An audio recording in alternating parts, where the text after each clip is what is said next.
वाहिगुरु जी का खालसा वाहिगुरु जी की फतेह।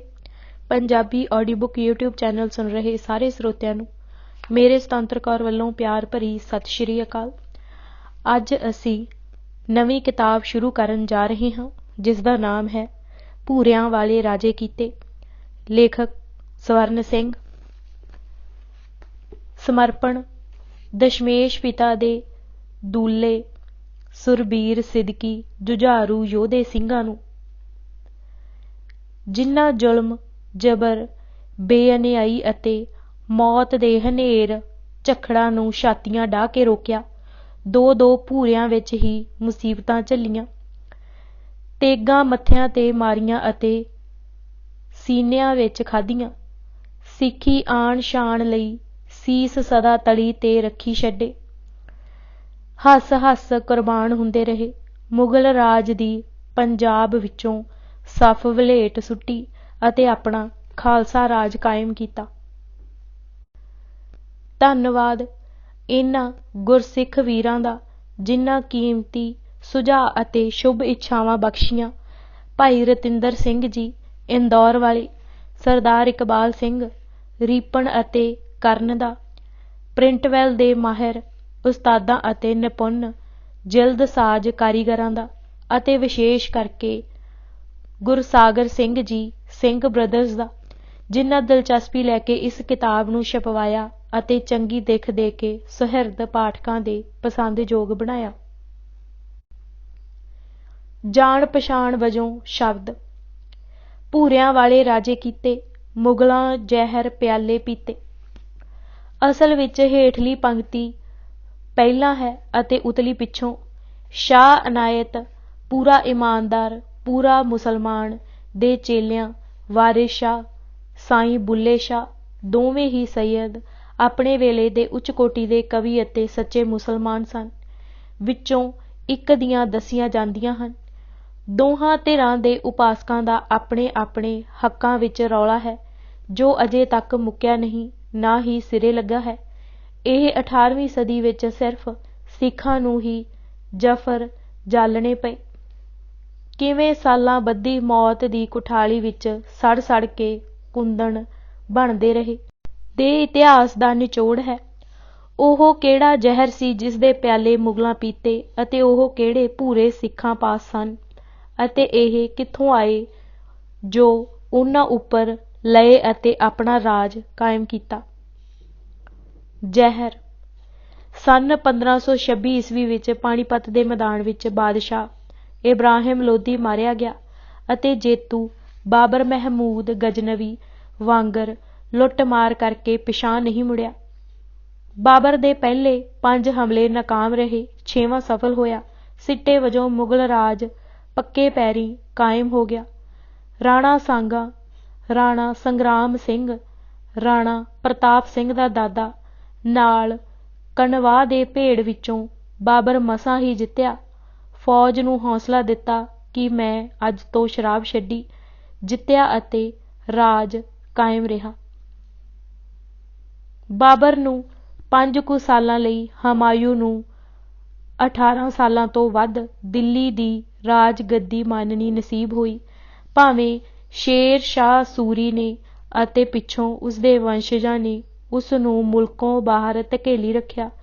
ਕੁਝ ਸਮੇਂ ਉਪਰੰਤ ਹਮਾਯੂ ਨੇ ਈਰਾਨ ਦੀ ਮਦਦ ਨਾਲ ਦਿੱਲੀ ਫਤਿਹ ਕੀਤੀ ਅਤੇ ਮੁਗਲ ਰਾਜ ਦੀ ਪੁਨਰ ਸਥਾਪਨਾ ਕੀਤੀ, ਪਰ ਕੁਝ ਸਾਲਾਂ ਬਾਅਦ ਹੀ ਉਹ ਲਾਇਬ੍ਰੇਰੀ ਦੀਆਂ ਪੌੜੀਆਂ ਤੋਂ ਡਿੱਗਾ ਅਤੇ ਚੱਲ ਵਸਿਆ। ਫਿਰ ਅਕਬਰ ਆਇਆ। ਇਤਿਹਾਸਕਾਰਾਂ ਨੇ ਉਸਦੇ ਰਾਜਕਾਲ ਨੂੰ ਸਲਾਹਿਆ ਅਤੇ ਮਹਾਰਾਜਾ ਅਸ਼ੋਕ ਵਰਗਾ ਅਮਨ ਚੈਨ ਵਾਲਾ ਕਿਹਾ ਹੈ। ਅਕਬਰ ਦੇ ਪਿੱਛੋਂ ਜਹਾਂਗੀਰ ਤੋਂ ਲੈ ਕੇ 1780 ਈਸਵੀ ਤੱਕ ਨਾਦਰ ਸ਼ਾਹ, 1739 ਈਸਵੀ ਦਿੱਲੀ ਦਾ ਕਤਲਾਮ, ਅੰਨੀ ਲੁੱਟ, 1748 ਈਸਵੀ ਤੋਂ ਲੈ ਕੇ 1772 ਤੱਕ ਅਹਿਮਦ ਸ਼ਾਹ ਦੁਰਾਨੀ, ਅਪ੍ਰੈਲ 1772 ਵਿੱਚ ਉਹ ਮਰਿਆ, ਅਤੇ ਸਿੰਘ 1776 ਈਸਵੀ ਵਿੱਚ ਉਤਲੇ ਪੱਲੇ ਹੋਏ ਅਤੇ 1799 ਈਸਵੀ ਵਿੱਚ ਸਿੱਖ ਰਾਜ ਬਣਿਆ ਜੋ ਮਹਾਰਾਜਾ ਰਣਜੀਤ ਸਿੰਘ ਪਿੱਛੋਂ 1839 ਈਸਵੀ ਵਿੱਚ ਬੇਈਮਾਨ ਬ੍ਰਾਹਮਣਾਂ ਅਤੇ ਨਮਕ ਹਰਾਮ ਡੋਗਰਿਆਂ ਨੇ ਆਪਣੀਆਂ ਨੀਚ ਚਾਲਾਂ ਨਾਲ ਮਹਾਰਾਜਾ ਰਣਜੀਤ ਸਿੰਘ ਦਾ ਪਰਿਵਾਰ ਅਤੇ ਰਾਜ ਸਮਾਪਤ ਕਰਕੇ ਮੁਲਕ ਪੰਜਾਬ ਨੂੰ ਅੰਗਰੇਜ਼ਾਂ ਦੇ ਗੁਲਾਮ ਬਣਾ ਦਿੱਤਾ, ਜੋ 29 ਮਾਰਚ 1849 ਤੋਂ ਲੈ ਕੇ 14 ਅਪ੍ਰੈਲ 1947 ਤੱਕ ਗੁਲਾਮ ਹੀ ਰਿਹਾ। ਫਿਰ ਅੱਗੇ ਸਿੱਖਾਂ ਗਲ ਬਾਣੀਆਂ ਬ੍ਰਾਹਮਣਾਂ ਦੀ ਗੁਲਾਮੀ ਪੈ ਗਈ। ਦੇਸ਼ ਦੀ ਆਜ਼ਾਦੀ ਦੀ ਲੜਾਈ ਵਿੱਚ ਫਾਂਸੀ 'ਤੇ ਚੜ੍ਹਨ ਵਾਲੇ 121 ਬੰਦਿਆਂ ਵਿੱਚੋਂ ਛੋਟੀ ਜਿਹੀ ਕੌਮ ਦੇ 93 ਵਿਅਕਤੀ ਫਾਂਸੀ 'ਤੇ ਚੜ੍ਹੇ, ਜਿਨ੍ਹਾਂ ਦੀ ਗਿਣਤੀ 80% ਤੋਂ ਉੱਪਰ ਸੀ। ਆਜ਼ਾਦੀ ਘੁਲਾਟੀਆਂ ਨੇ ਕਾਲੇ ਪਾਣੀ ਦੀਆਂ ਕੈਦਾਂ, ਹੋਰ ਉਮਰ ਕੈਦਾਂ, ਘਰ-ਬਾਰ ਜ਼ਬਤ ਕਰਵਾ ਕੇ ਆਜ਼ਾਦੀ ਦੀ ਖੀਰ ਦਾ ਕੜਾਇਆ ਬ੍ਰਾਹਮਣਾਂ ਬਾਣੀਆਂ ਅੱਗੇ ਧਰ ਦਿੱਤਾ। ਮੁਲਕ ਦੀ ਵੰਡ ਵੇਲੇ ਸਭ ਕੁਝ ਲੁੱਟ-ਪਟਾ ਇੱਧਰ ਆਏ, ਪਰ ਸ਼ਾਤਰ ਦਿਮਾਗ ਗਾਂਧੀ, ਨਹਿਰੂ, ਪਟੇਲ ਅਤੇ ਚੰਦੂ ਲਾਲ ਤ੍ਰਿਵੇਦੀ ਨੇ ਕੱਲ੍ਹ ਦੇ ਦੇਸ਼ ਭਗਤ ਸਿੱਖਾਂ ਨੂੰ ਜਦ ਲੋੜ ਸੀ ਲਾਠੀਆਂ, ਗੋਲੀਆਂ, ਜੇਲ੍ਹਾਂ, ਫਾਂਸੀਆਂ ਵੱਲ ਡਾਹ ਕੇ ਆਪਣਾ ਉੱਲੂ ਸਿੱਧਾ ਕਰਕੇ ਜਰਾਇਮ ਪੇਸ਼ਾ ਕਰਾਰ ਦੇ ਕੇ ਠੇਂਗਾ ਵਿਖਾ ਕੇ ਠੁਣ-ਠੁਣ ਗੋਪਾਲ ਬਣਾ ਦਿੱਤਾ। ਜੋ ਅੱਜ ਤੱਕ ਬੌਂਦਲੇ ਅਤੇ ਰੁਲਦੇ ਫਿਰਦੇ ਹਨ ਕਿ ਸਾਡੇ ਨਾਲ ਇਹ ਕੀ ਬਣਿਆ। ਸਿੱਖੋ, ਅਜੇ ਤੁਹਾਡੇ ਨਾਲ ਬਹੁਤ ਕੁਝ ਬਣਨਾ ਹੈ। ਪੰਜਾਬ ਰੇਗਿਸਤਾਨ ਬਣੇਗਾ ਅਤੇ ਬਰਬਰ ਉੱਡੇਗੀ। ਅਜੇ ਵੀ ਸੁਰਤ ਕਰੋ, ਆਪਣਾ ਆਪ ਅਤੇ ਸਮਾਂ ਪਛਾਣੋ। ਤੁਹਾਡੇ ਦੁਆਲੇ ਪਦਾਲੇ ਤੁਹਾਡੀਆਂ ਬੇੜੀਆਂ ਵਿੱਚ ਵੱਟੇ ਪਾਉਣ ਵਾਲੇ ਕਿਸ ਤਰ੍ਹਾਂ ਹਰਲ-ਹਰਲ ਕਰਦੇ ਫਿਰ ਰਹੇ ਹਨ। ਹਜ਼ਾरों रहबर फिरते हैं लबासे खिजर में, जिंदगी चाहिए तो इनकी पहचान पैदा कर। ਬਾਬਾ ਬੰਦਾ ਸਿੰਘ ਬਹਾਦਰ ਅੰਮ੍ਰਿਤ ਛਕ ਕੇ ਸਿੰਘ ਸੱਜ ਕਲਗੀਧਰ ਜੀ ਤੋਂ ਹਦਾਇਤਾਂ ਅਤੇ ਥਾਪੜਾ ਲੈ ਕੇ ਸਿਰਫ 25 ਸਿੰਘਾਂ ਨਾਲ ਪੰਜਾਬ ਨੂੰ ਚੱਲ ਪਿਆ ਅਤੇ ਦਿੱਲੀ ਲਾਗੇ ਸ਼ਹਿਰ ਖਰਖੋਡਾ ਦੇ ਨਜ਼ਦੀਕ ਸੇਰੀ ਅਤੇ ਖੰਡਾ 2 ਪਿੰਡਾਂ ਦਰਮਿਆਨ ਡੇਰਾ ਆਣ ਲਾਇਆ। ਉਹ ਕੈਥਲ ਤੋਂ ਹੀ ਲੋਹੇ ਦਾ ਸੁਹਾਗਾ ਬਣ ਗਿਆ। ਥਾਣੇਸਰ ਕੁਰੂਕਸ਼ੇਤਰ ਨੂੰ ਨਹੀਂ ਛੇੜਿਆ।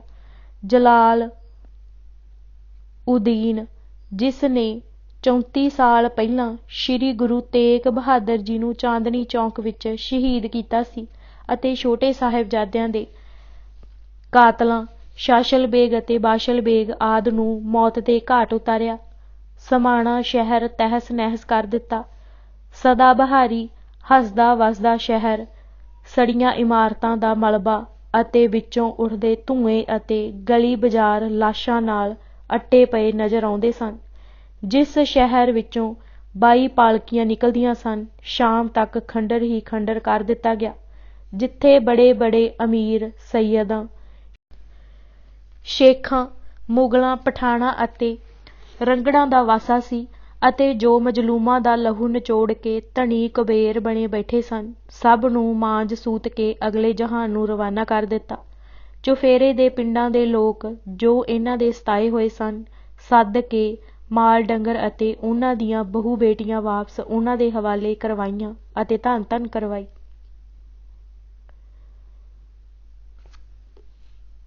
ਇਸਮਾਈਲਾਬਾਦ, ਕਢਾਮ, ਸ਼ਾਹਪੁਰ, ਕੁੰਜਪੁਰਾ, ਵਜ਼ੀਰ ਖਾਨ ਦਾ ਜੱਦੀ ਪਿੰਡ, ਸਢੌਰਾ, ਛੱਤ ਬਨੂੜ ਆਦਿ ਮਾਰੇ। ਰੋਪੜ ਰੁਕੇ ਸਿੰਘ ਮਝੈਲ ਨਾਲ ਰਲਾ ਕੇ ਚੱਪੜਚਿੜੀ, ਜੋ ਸਰਹਿੰਦ ਦੇ ਉੱਤਰ-ਪੱਛਮ ਵਿੱਚ ਹੈ, ਵੱਲ ਵਧੇ। ਵਜ਼ੀਰ ਖਾਂ ਦੇ ਹਾਥੀਆਂ, ਤੋਪਾਂ, ਘੋੜ ਰਸਾਲੇ, ਪੈਦਲ ਅਤੇ ਬੇਉੜਕਾ ਮੁਲਖਈਆਂ ਦਾ ਟਿੱਡੀ ਦਲ ਚੀਰ-ਪਾੜ ਸੁੱਟਿਆ। ਵਜ਼ੀਰ ਖਾਂ ਮਾਰ ਕੇ ਉਸਦੀ ਲਾਸ਼ ਰੁੱਖ ਨਾਲ ਪੁੱਠੀ ਟੰਗ ਕੇ ਸਾੜ ਦਿੱਤੀ।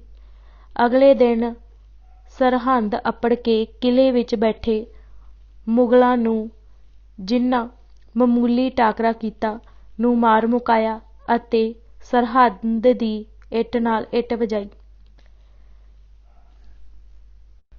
ਸੁੱਚਾ ਨੰਦ ਬ੍ਰਾਹਮਣ ਅਤੇ ਉਸ ਦੇ ਪੁੱਤਰ ਸਮੇਤ ਸਾਰਾ ਪਰਿਵਾਰ ਬੁਰੀ ਦੁਰਦਸ਼ਾ ਕਰਕੇ ਮਾਰਿਆ। ਸ਼ੇਖ ਸਰਹਿੰਦੀ ਦਾ ਪੁੱਤਰ ਖਵਾਜਾ ਮਾਸੂਮ ਸਾਰਾ ਟੱਬਰ ਟੋਰ ਲੈ ਕੇ ਦਿੱਲੀ ਜਾ ਵੜਿਆ ਅਤੇ ਬਚ ਗਿਆ।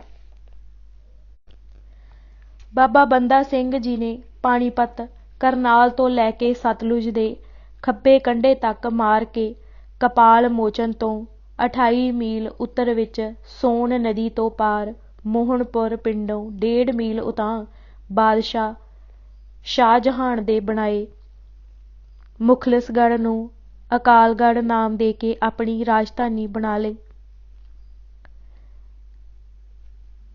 6.5 ਸਾਲ ਦੇ ਰਾਜ ਪਿੱਛੋਂ ਗੁਰਦਾਸ ਨੰਗਲ ਦੀ ਗੜੀ ਦੇ 8 ਮਹੀਨਿਆਂ ਤੋਂ ਵੱਧ ਘੇਰੇ ਪਿੱਛੋਂ ਜ਼ਬਰਦਸਤ ਖਾਨ ਦਲੇਰੇ ਜੰਗ ਲਾਹੌਰ ਦੇ ਗਵਰਨਰ ਦੀਆਂ ਝੂਠੀਆਂ ਕਸਮਾਂ ਅਤੇ ਯਕੀਨ ਕਰਕੇ ਗੜੀਓਂ ਬਾਹਰ ਆ ਗਏ, ਪਰ ਖਾਨ ਨੇ ਕਸਮਾਂ ਭੁਲਾ ਕੇ ਗ੍ਰਿਫਤਾਰ ਕਰਕੇ 740 ਸਾਥੀਆਂ ਸਮੇਤ ਬਾਦਸ਼ਾਹ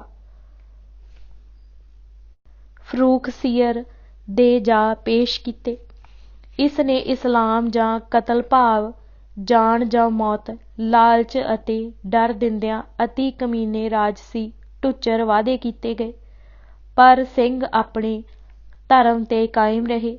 ਹਾਰਡਿੰਗ ਲਾਇਬ੍ਰੇਰੀ ਅਤੇ ਹੁਣ ਗਾਂਧੀ ਲਾਇਬ੍ਰੇਰੀ ਵਾਲੀ ਥਾਂ ਜੋ ਰੌਸ਼ਨ ਖਾਨ ਵਾਲੀ ਮਸੀਤ ਲਾਗੇ ਹੈ, ਰੋਜ਼ 100 ਕਰਕੇ 5 ਮਾਰਚ 1716 ਈਸਵੀ ਤੋਂ ਸ਼ੁਰੂ ਕਰਕੇ 7 ਦਿਨਾਂ ਵਿੱਚ ਸ਼ਹੀਦ ਕੀਤੇ ਗਏ। ਸਿੱਖ ਨੇ ਧਰਮ ਪਰਿਵਰਤਨ ਕਰਕੇ ਜਾਨ ਬਚਾਉਣ ਨੂੰ ਬੜੀ ਘ੍ਰਿਣਾ ਨਾਲ ਤਿਰਸਕਾਰਿਆ। 3 ਮਹੀਨੇ ਬਾਅਦ ਬਾਬਾ ਬੰਦਾ ਸਿੰਘ ਅਤੇ ਉਹਨਾਂ ਦੇ ਭੁਜੰਗੀ ਅਜੇ ਸਿੰਘ ਉਮਰ 4 ਸਾਲ ਨੂੰ ਜਿਵੇਂ ਸ਼ਹੀਦ ਕੀਤਾ ਗਿਆ। ਦੁਨੀਆ ਦੇ ਇਤਿਹਾਸ ਵਿੱਚ ਅੱਜ ਤੱਕ ਐਸੀ ਮਿਸਾਲ ਕਿਤੇ ਨਹੀਂ ਮਿਲਦੀ। ਬਾਬਾ ਬੰਦਾ ਸਿੰਘ ਜੀ ਦੇ ਚੋਟੀ ਦੇ ਜਰਨੈਲ ਭਾਈ ਬਾਜ ਸਿੰਘ, ਭਾਈ ਫਤਿਹ ਸਿੰਘ ਬਾਬਾ ਜੀ ਦੇ ਸਾਹਮਣੇ ਸ਼ਹੀਦ ਕੀਤੇ ਗਏ ਸਨ। ਉਹਨਾਂ ਨੂੰ ਵੀ ਇਸਲਾਮ ਕਬੂਲ ਕਰਨ ਲਈ ਲਾਲਚ ਵਜੋਂ ਰਾਜਸੀ ਢੁੱਚਰੀ ਵਾਅਦੇ ਕੀਤੇ ਗਏ, ਪਰ ਉਹਨਾਂ ਧਰਮ ਨਾ ਤਿਆਗਿਆ। ਬਾਬਾ ਬੰਦਾ ਸਿੰਘ ਜੀ ਦੇ ਪੁੱਤਰ ਅਤੇ ਸਾਰੇ ਸਾਥੀਆਂ ਦੀਆਂ ਸ਼ਹਾਦਤਾਂ ਤੋਂ ਬਾਅਦ ਸਿੱਖਾਂ ਦੀਆਂ ਸ਼ਹਾਦਤਾਂ ਦਾ ਅਮੁੱਕ ਸਿਲਸਿਲਾ ਜਾਰੀ ਰਿਹਾ। ਮੁਖਬਰਾਂ ਅਤੇ ਸਰਕਾਰੀ ਪੱਖਪਾਤੀਆਂ ਦੀ ਚੜ੍ਹ ਮੱਚ ਗਈ। ਗੁਰਸਿੱਖ ਜੋ ਵਾਹੀਵਾਨ ਸਨ ਅਤੇ ਅਮਨ ਚੈਨ ਨਾਲ ਰਹਿੰਦੇ ਸਨ ਨੂੰ ਵੀ ਝੂਠੇ ਇਲਜ਼ਾਮ ਲਾ ਕੇ ਸ਼ਹੀਦ ਕਰਵਾਉਣਾ ਸ਼ੁਰੂ ਕਰ ਦਿੱਤਾ ਗਿਆ।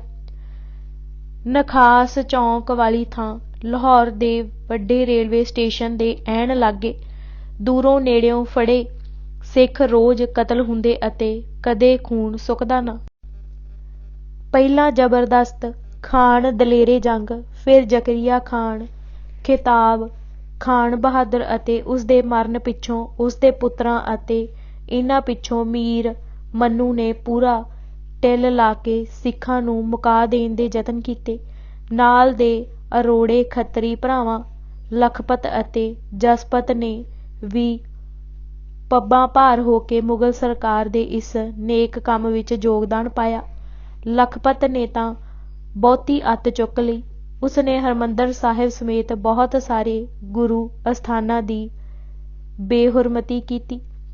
ਭਾਈ ਮਣੀ ਸਿੰਘ ਜੀ ਦਾ ਕੂਟ ਚਾਲ ਨਾਲ ਕਤਲ, ਭਾਈ ਤਾਰਾ ਸਿੰਘ ਜੀ ਵਾਲਿਆਂ ਨੂੰ ਉੱਤੇ ਚੜ੍ਹਾਈ, 21 ਸਿੰਘਾਂ ਦਾ ਕਤਲ ਅਤੇ ਵਾੜਾ ਸਾੜਨਾ, ਮੱਸੇ ਰੰਗੜ ਤੋਂ ਹਰਿਮੰਦਰ ਸਾਹਿਬ ਦਾ ਨਿਰਾਦਰ ਅਤੇ ਸਰੋਵਰ ਨੂੰ ਮਿੱਟੀ, ਕੂੜੇ ਕਰਕਟ ਅਤੇ ਹੱਡਾਂ ਖੱਲਾਂ ਆਦਿ ਨਾਲ ਅੱਟ ਦੇਣਾ ਲੱਖੂ ਦਾ ਹੀ ਕਾਰਾ ਸੀ। ਅਬਦੁਲ ਰਜ਼ਾਕ ਰਸੂਲ ਨਗਰੀਏ ਜ਼ਿਲ੍ਹਾ ਗੁਜਰਾਂਵਾਲਾ ਹੁਣ ਪਾਕਿਸਤਾਨ ਵਿੱਚ ਨੇ ਵੱਧ ਕੇ ਸਾਥ ਦਿੱਤਾ। ਲੱਖੂ ਦਾ ਸਭ ਤੋਂ ਭਿਆਨਕ ਦੁਸ਼ਟ ਕਾਰਾ ਬੇਗੁਨਾਹ ਭਾਈ ਤਾਰੂ ਸਿੰਘ ਜੀ ਦੀ ਸ਼ਹਾਦਤ ਸੀ। ਫਿਰ ਆਪਣੇ ਭਰਾ ਜਸਪਤ ਦੇ ਮਾਰੇ ਜਾਣ ਦੇ ਬਦਲੇ ਵਿੱਚ ਹਜ਼ਾਰਾਂ ਗੁਰਸਿੱਖ ਸਿੱਖਾਂ ਨੂੰ ਬਾਲ ਬੱਚੇ ਅਤੇ ਬੀਬੀਆਂ ਸਮੇਤ ਤਹਿ ਤੇਗ ਕਰਨਾ, ਸ਼੍ਰੀ ਗੁਰੂ ਗ੍ਰੰਥ ਸਾਹਿਬ ਦੀਆਂ ਪਵਿੱਤਰ ਬੀੜਾਂ ਅਤੇ ਪਵਿੱਤਰ ਗੁਟਕੇ ਸੜਵਾਉਣੇ ਅਤੇ ਖੂਹਾਂ ਦਰਿਆਵਾਂ ਵਿੱਚ ਸੁਟਵਾਉਣੇ, ਗੁਰੂ ਸਾਹਿਬਾਨ ਖਾਸ ਕਰਕੇ ਗੁਰੂ ਗੋਬਿੰਦ ਸਿੰਘ ਜੀ ਦਾ ਨਾਉਂ ਲੈਣ ਵਾਲਿਆਂ ਦੇ ਪੇਟ ਚਾਕ ਕਰਵਾਉਣੇ। ਸਿੱਖਾਂ ਦੇ ਖਾਤਮੇ ਦਾ ਬੀੜਾ ਚੁੱਕਣਾ। ਗੁੜ ਆਖਣ ਤੇ ਰੋਕ ਕਿ ਇਸ ਨਾਲ ਗੁਰੂ ਯਾਦ ਆਉਂਦਾ ਹੈ, ਅਤੇ ਫਿਰ ਯਹੀਆ ਖਾਨ ਪੁੱਤਰ ਜ਼ਕਰੀਆ ਖਾਨ ਮੂਹਰੇ ਪੱਗ ਸੁੱਟਣੀ ਕਿ ਸਿੱਖਾਂ ਦਾ ਨਾਮੋ ਨਿਸ਼ਾਨ ਨਿਬੇੜ ਕੇ ਹੀ ਬੰਨਾਂਗਾ। ਜੇ ਤੁਸੀਂ ਬੰਨੋਗੇ ਤਾਂ ਇਹ ਸਨ ਉਸ ਮਹਾਨ ਪਾਪੀ ਦੇ ਮਹਾਪਾਪ। ਲੱਖੂ ਦੇ ਬੋਲ ਸੁਣ ਕੇ ਯਹੀਆ ਖਾਨ ਦੇ ਦਿਲ ਦੀ ਹੋਈ। ਉਸ ਨੂੰ ਹੋਰ ਕੀ ਚਾਹੀਦਾ ਸੀ, ਉਹ ਵੀ ਇੱਕ ਹਿੰਦੂ ਹੱਥੋਂ। ਯਹੀਆ ਖਾਨ ਨੇ ਉਸ ਨੂੰ ਮੂੰਹ ਮੰਗੀ ਫੌਜ ਅਤੇ ਅਸਲਾ ਪ੍ਰਦਾਨ ਕਰਕੇ ਸਿੱਖਾਂ ਵਿਰੁੱਧ ਚਾੜ੍ਹਤਾ। ਪਹਿਲੇ ਘੱਲੂਘਾਰੇ ਵਿੱਚ 12 ਤੋਂ 15 ਹਜ਼ਾਰ ਤੱਕ ਸਿੰਘ ਸ਼ਹੀਦ ਕੀਤੇ ਗਏ। ਉਸ ਦਾ ਬੀੜਿਆ ਦੁੱਕਾ ਫਿਰ ਵੀ ਪੂਰਾ ਨਾ ਹੋਇਆ। ਪਹਿਲੇ ਘੱਲੂਘਾਰੇ 2 ਜੂਨ 1746 ਈਸਵੀ ਵਿੱਚ ਅਤੇ ਵੱਡੇ ਘੱਲੂਘਾਰੇ 5 ਫਰਵਰੀ 1762 ਈਸਵੀ ਤੱਕ ਸਿੱਖਾਂ ਉੱਤੇ ਕੀ ਵਾਪਰਦਾ ਰਿਹਾ ਬਿਆਨ ਕਰਨਾ ਕਲਮ ਦੇ ਵੱਸੋਂ ਬਾਹਰ ਹੈ। ਨਾਦਰ ਸ਼ਾਹ ਨੇ ਜਦ ਸੁਣਿਆ ਕਿ ਸਿੱਖਾਂ ਦਾ ਘਰ ਘਾਟ ਘੋੜਿਆਂ ਦੀਆਂ ਕਾਠੀਆਂ ਤੇ ਹੀ ਹੈ, ਤਾਂ ਉਹ ਜ਼ਕਰੀਆ ਖਾਨ ਨੂੰ ਮੱਤਾਂ ਦਿੰਦਾ ਹੈ ਕਿ ਸਿੰਘਾਂ ਨੂੰ ਕਾਬੂ ਕਰੋ, ਨਹੀਂ ਤਾਂ ਤੁਹਾਡੇ ਰਾਜ ਦੀ ਖੈਰ ਨਹੀਂ। ਇਹ ਹਦਾਇਤ ਦੇ ਕੇ ਉਹ ਪੰਜਾਬੋਂ ਤੁਰ ਗਿਆ। ਫਿਰ ਅਹਿਮਦ ਸ਼ਾਹ ਅਬਦਾਲੀ ਹਿੰਦ ਨੂੰ ਲੁੱਟਣ ਲਈ ਚੜ੍ਹ ਆਇਆ। ਉਸ ਨਾਲ ਸਿੰਘ ਕਿਵੇਂ ਜੂਝਦੇ ਰਹੇ। ਹਿੰਦੂਆਂ, ਕਰਨਾਲ, ਰੋਹਤਕ, ਹਿਸਾਰ ਅਤੇ ਗੁੜਗਾਵਾਂ ਦੇ ਜਾਟ, ਜਿਨ੍ਹਾਂ ਨੂੰ ਅੱਜ ਅਖੌਤੀ ਅਸਲ ਆਰੀਆ ਕਹਿੰਦੇ, ਪ੍ਰੈਸ ਮਹਾਸ਼ਾ ਪ੍ਰੈਸ ਮੂੰਹ ਵਿੱਚ ਜਵਾਨ ਨਹੀਂ ਪਾਉਂਦਾ। ਮਰਹੱਟੇ, ਮੱਧ ਪ੍ਰਦੇਸ਼ ਦੇ ਅਖੌਤੀ ਸੂਰਮੇ, ਡੋਗਰੇ ਅਤੇ ਗੋਰਖੇ ਅਤੇ ਖੀਰਾਂ ਨਾਲ ਨਾ ਰੱਜਣ ਵਾਲੇ ਬਿੱਪਰ ਦੇਵਤੇ ਅਬਦਾਲੀ ਮੂਹਰੇ ਸਿੱਧੇ ਨਾ ਹੋਏ। ਕੁਝ ਪਹਾੜੀ ਜਾ ਚੜ੍ਹੇ, ਕੁਝ ਖੁੱਡੀ ਜਾ ਵੜੇ, ਬਾਕੀ ਸਿਰ ਸੁੱਟੀ ਕੁਟੀਂਦੇ ਅਤੇ ਲੁਟੀਂਦੇ ਰਹੇ। ਬਿਲਕੁਲ ਬਿਰਕੇ ਤੱਕ ਨਾ। ਸਿੰਘ ਹੀ ਅਬਦਾਲੀ ਨਾਲ ਟੱਕਰਦੇ ਰਹੇ। ਉਸ ਨੇ ਸਿੰਘਾਂ ਨਾਲ ਸੁਲ੍ਹਾ ਸਫਾਈ ਕਰਨ ਦੀ ਕੋਸ਼ਿਸ਼ ਕੀਤੀ, ਪਰ ਸਿੰਘਾਂ ਦਾ ਜਵਾਬ ਸੀ, ਤੇਰੀ ਸਾਡੀ ਸੁਲ੍ਹਾ ਅੱਗ ਬਰੂਦ ਦਾ ਕੀ ਮੇਲ। ਜਿਨ੍ਹਾਂ ਖਾਤਰ ਕਦੇ ਤਲਵਾਰਾਂ ਮਿਆਨਾਂ ਵਿੱਚ ਨਾ ਕੀਤੀਆਂ, ਉਹ ਲੂਲੇ ਪਾਂਗਲੇ ਬਣੇ ਤਮਾਸ਼ਾ ਵੇਂਹਦੇ ਰਹੇ। ਬਾਗਬਾਨ ਨੇ ਆਗ ਦੀ ਜਬ आशियाने को मिरे, जिन पे तकिया था वही पत्ते हवा देने लगे। ਅਪ੍ਰੈਲ 1772 ਵਿੱਚ ਅਹਿਮਦ ਸ਼ਾਹ ਮਰਨ ਤੱਕ ਅਤੇ ਫਿਰ ਉਸ ਦੇ ਵੰਸ਼ਜਾਂ ਨਾਲ ਤਲਵਾਰ ਖੜਕਦੀ ਰਹੀ ਅਤੇ ਉਸ ਦੀ ਰਹਿੰਦ ਖੂੰਹਦ ਨੂੰ ਮੁਲਕੋਂ ਕੱਢ ਕੇ ਹੀ ਬੱਸ ਕੀਤੀ। ਦੁਰਾਨੀਆਂ ਦੇ ਵਾਪਸ ਜਾਣ ਤੋਂ ਮਗਰੋਂ ਮੁਗਲ ਰਾਜ ਦਾ ਸਿੱਖਾਂ ਉੱਤੇ ਦਮਨ ਚੱਕਰ ਫਿਰ ਚੱਲ ਪਿਆ। ਫੌਜਾਂ ਹਰ ਵੇਲੇ ਹਰਲ ਹਰਲ ਕਰਦੀਆਂ ਫਿਰਦੀਆਂ ਸਨ। ਸਿੱਖਾਂ ਦੇ ਸਿਰਾਂ ਤੇ ਹਰ ਪਲ ਮੌਤ ਕੂਕਦੀ ਰਹਿੰਦੀ। ਚਾਰ ਚੁਫੇਰੇ ਜ਼ੁਲਮ ਜਬਰ ਦਾ ਝੱਖੜ ਚੜ੍ਹਿਆ ਰਹਿੰਦਾ। ਮੀਰ ਮਨੂ ਨੇ ਤਾਂ ਐਸੀ ਅਖੀਰ ਕੀਤੀ ਕਿ ਸਿੰਘ ਉਸ ਨੂੰ ਮੰਨੂ ਸਾਡੀ ਦਾਤਰੀ ਅਸੀਂ ਮੰਨੂ ਦੇ ਸੋਏ, ਜਿਉਂ ਜਿਉਂ ਸਾਨੂੰ ਵੜਦਾ ਅਸੀਂ ਦੂਣ ਸਵਾਣੇ ਹੋਏ ਉਚਾਰਦੇ ਰਹੇ। ਅਖੀਰ ਉਹ 1752 ਈਸਵੀ ਵਿੱਚ ਸਿੰਘਾਂ ਦੇ ਮਗਰ ਪਿਆ ਹੋਇਆ ਘੋੜੇ ਤੋਂ ਡਿੱਗਾ ਅਤੇ ਘਸੀਟਦਾ ਮਰਿਆ ਅਤੇ ਮਗਰੋਂ ਲੱਥਾ। ਇੱਥੇ ਹੀ ਬਸ ਨਹੀਂ, ਮੁਗਲਾਂ ਦੁਰਾਨੀਆਂ ਨਾਲੋਂ ਵੀ ਵੱਧ ਅਤਿਆਚਾਰ ਚਾਲੂ ਰੱਖਿਆ। ਜ਼ੁਲਮੋ ਸਿਤਕ, ਲੁੱਟ ਕੁੱਟ, ਮਾਰ ਦੀ ਤਾਂ ਪਰਲੋ ਹੀ ਲਿਆ ਛੱਡੀ। ਸਿੱਖਾਂ ਨਾ ਝੁਕਣਾ ਸੀ, ਨਾ ਹੀ ਝੁਕੇ। ਬੇਸ਼ੱਕ ਘਰ ਘਾਟ ਛੱਡ ਕੇ ਝਿੱਲੀ ਜੰਗਲੀ ਪਹਾੜੀ ਜਾ ਟਿਕਾਣੇ ਕੀਤੇ। ਜੰਗਲਾਂ ਦਾ ਮੂਲ ਕੰਦ, ਘਾਹ ਦੀਆਂ ਜੜ੍ਹਾਂ, ਪੱਤੇ ਅਤੇ ਛਿੱਲਾਂ, ਚਸ਼ਮਿਆਂ ਦਾ ਪਾਣੀ, ਇਹੋ ਸਿੰਘਾਂ ਦੀ ਖੁਰਾਕ ਸੀ ਅਤੇ ਹਰ ਵੇਲੇ ਅਕਾਲ ਪੁਰਖ ਦਾ ਭਾਣਾ ਮਿੱਠਾ ਕਰਕੇ ਮੰਨਦੇ ਰਹੇ। ਕਈ ਚਿਰ ਲੂਣ ਅਤੇ ਮਿੱਠੇ ਦਾ ਸਵਾਦ ਵੀ ਨਾ ਚੱਖਿਆ। ਚੁਫੇਰੇ ਜ਼ੁਲਮੀ ਕਹਿਰ ਹੀ ਕਹਿਰ। ਅਤਿਆਚਾਰ ਦੇ ਇਹ ਵਰਤਾਰੇ ਸਨ, ਪਰ ਸਿੰਘਾਂ ਨੇ ਹੱਠ ਕਾਇਮ ਰੱਖਿਆ। ਇਹ ਹੱਠ ਮੁਗਲ ਰਾਜ ਲਈ ਜ਼ਹਿਰ ਖਾਣ ਤੁੱਲ ਸੀ, ਜੋ ਮੁਗਲ ਰਾਜ ਦੇ ਨਾਸ਼ ਦਾ ਕਾਰਨ ਬਣਦਾ ਜਾ ਰਿਹਾ ਸੀ। ਇਸੇ ਸੱਚਾਈ ਨੂੰ ਕਹਿਣ ਵਾਲਿਆਂ ਨੇ ਜ਼ਹਿਰ ਦੇ ਪਿਆਲੇ ਕਿਹਾ ਹੈ। ਭੂਰੇ ਅਤੇ ਭੂਰਿਆਂ ਵਾਲੇ। ਭੂਰੇ ਕਈ ਪਿੰਡਾਂ ਦਾ ਨਾਂ ਵੀ ਹੈ, ਪਰ ਜਿਨ੍ਹਾਂ ਭੂਰਿਆਂ ਦਾ ਜ਼ਿਕਰ ਇਸ ਕਿਤਾਬ ਵਿੱਚ ਹੋਇਆ ਹੈ, ਉਹ ਇੱਕ ਵਿਸ਼ੇਸ਼ ਕਿਸਮ ਦੀ ਉੱਨ, ਊਠ, ਭੇਡ, ਬੱਕਰੀ ਜਾਂ ਯਾਕ ਦੀ ਉੱਨ ਕੱਤ ਕੇ ਬਣਾਏ ਜਾਂਦੇ, ਜੋ ਕਾਫੀ ਮੋਟੇ ਅਤੇ ਮਜ਼ਬੂਤ ਹੁੰਦੇ। ਹੋਰ ਕੱਪੜੇ ਲੱਤੇ ਦਾ ਤਾਂ ਨਾਮ ਹੀ ਨਾ ਲਵੋ। 2 ਕਛਹਿਰੇ, 1 ਚਾਦਰ ਅਤੇ 2 ਭੂਰੇ, ਇੱਕ ਸਿੰਘ ਦੇ ਆਪਣੇ ਲਈ ਅਤੇ ਦੂਜਾ ਭੂਰਾ ਘੋੜੇ ਲਈ, ਬਸ ਦੋਹਾਂ ਨਾਲ ਹੀ ਸਿਆਲ ਕੱਢ ਲੈਂਦੇ। ਰਵਾਇਤੀ ਹਥਿਆਰ ਸੇਲਾ, ਨੇਜਾ, ਕਿਰਪਾਨ, ਢਾਲਾਂ ਅਤੇ ਅਰਾਕਾ ਸਦਾ ਦੇ ਯਾਰ ਸਨ।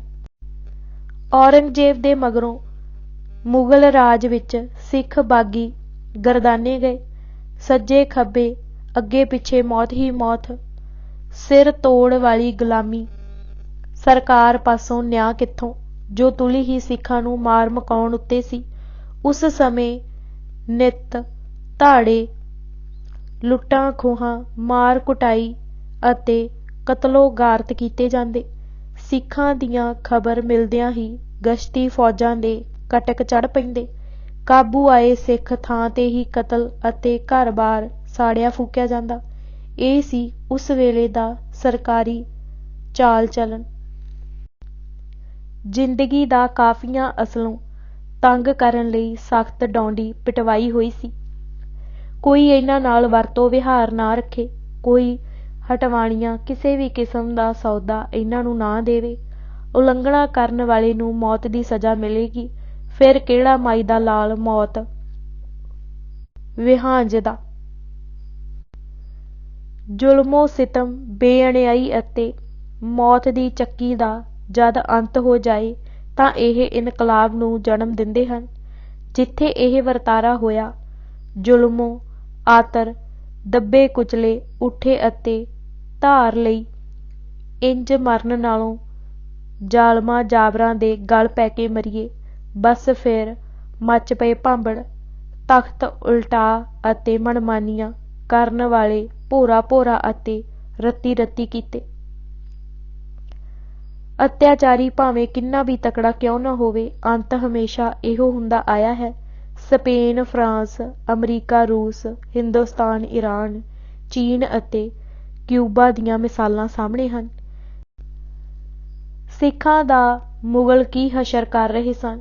ਜਦ ਅੱਤ ਹੋ ਗਈ ਤਾਂ ਜੰਗਲਾਂ, ਬੇਲਿਆਂ ਅਤੇ ਪਹਾੜਾਂ ਦਾ ਆਸਰਾ ਲਿਆ। ਆਸਰਾ ਤਾਂ ਲੱਭ ਲਿਆ, ਪਰ ਖਾਣ ਕੀ ਤੇ ਪਹਿਨਣ ਕੀ। ਮਾਰ ਮੁਕਾਉਣ ਵਾਲੀਆਂ ਫੌਜਾਂ ਵੀ ਮਗਰੇ ਚੱਪਾ ਚੱਪਾ ਫਰੋਲਦੀਆਂ ਅਤੇ ਲੱਭਦੀਆਂ ਫਿਰਨ। ਸਾਹਿਬ ਗੁਰੂ ਗੋਬਿੰਦ ਸਿੰਘ ਜੀ ਦੀ ਸਿੱਖਿਆ। ਚੂੰ ਕਾਰ ਅਜ ਹਮਾ ਹੀਲਤੇ ਦਰ ਗੁਰਸ਼ਤ, ਹਲਾਲ ਅਸਤ ਬਰਦਾਨਬ ਸ਼ਮਸ਼ੀਰ ਦਸਤ। ਨਿਸ਼ਚੇ ਕਰ ਆਪਣੀ ਜੀਤ ਕਰੋ। ਉੱਠੇ ਸਿੰਘ ਫਿਰ ਭਵਕਾ ਕੇ ਧਰ ਲਿਆ ਅੱਗੇ ਮੁਗਲਾਂ, ਸੈਯਦਾਂ, ਪਠਾਨਾਂ, ਰੰਘੜਾਂ ਅਤੇ ਗੁੱਜਰਾਂ ਨੂੰ।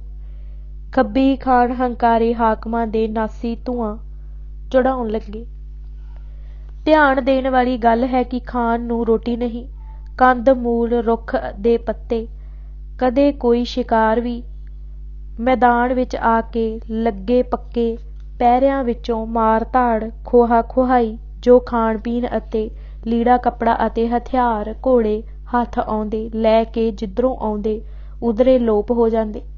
ਬੰਦਾ ਸਿੰਘ ਬਹਾਦਰ ਨੇ ਸਤਿਗੁਰਾਂ ਦੀ ਬਖਸ਼ਿਸ਼ ਥਾਪੜਾ ਲਿਆ। ਪੰਜਾਬ ਆਇਆ, ਸਿੰਘ ਇਕੱਠੇ ਕੀਤੇ। ਪੰਜਾਬ ਦਾ ਬਹੁਤ ਵੱਡਾ ਹਿੱਸਾ ਮੁਗਲ ਸਰਕਾਰ ਤੋਂ ਖੋਹ ਕੇ ਖਾਲਸਾ ਰਾਜ ਕਾਇਮ ਕੀਤਾ। ਦੋਸ਼ੀਆਂ ਨੂੰ ਸਜ਼ਾਵਾਂ ਦਿੱਤੀਆਂ। ਮੌਲਵੀ, ਮਲਾਣਿਆਂ, ਕਾਜ਼ੀਆਂ ਦੀ ਕਿਆ ਕਿਆ ਅਤੇ ਹਾਲ ਪਾਰਿਆਂ ਮੱਚੀ, ਪਰ ਸਰਕਾਰ ਬਾਬਾ ਜੀ ਵਿਰੁੱਧ ਕੁਝ ਨਾ ਕਰ ਸਕੀ। ਬਾਬਾ ਜੀ ਨੇ ਬਾਦਸ਼ਾਹਾਂ ਨਾਲ ਮੱਥਾ ਲਾਇਆ ਅਤੇ ਬੜੇ ਮਾਰਕੇ ਮਾਰੇ।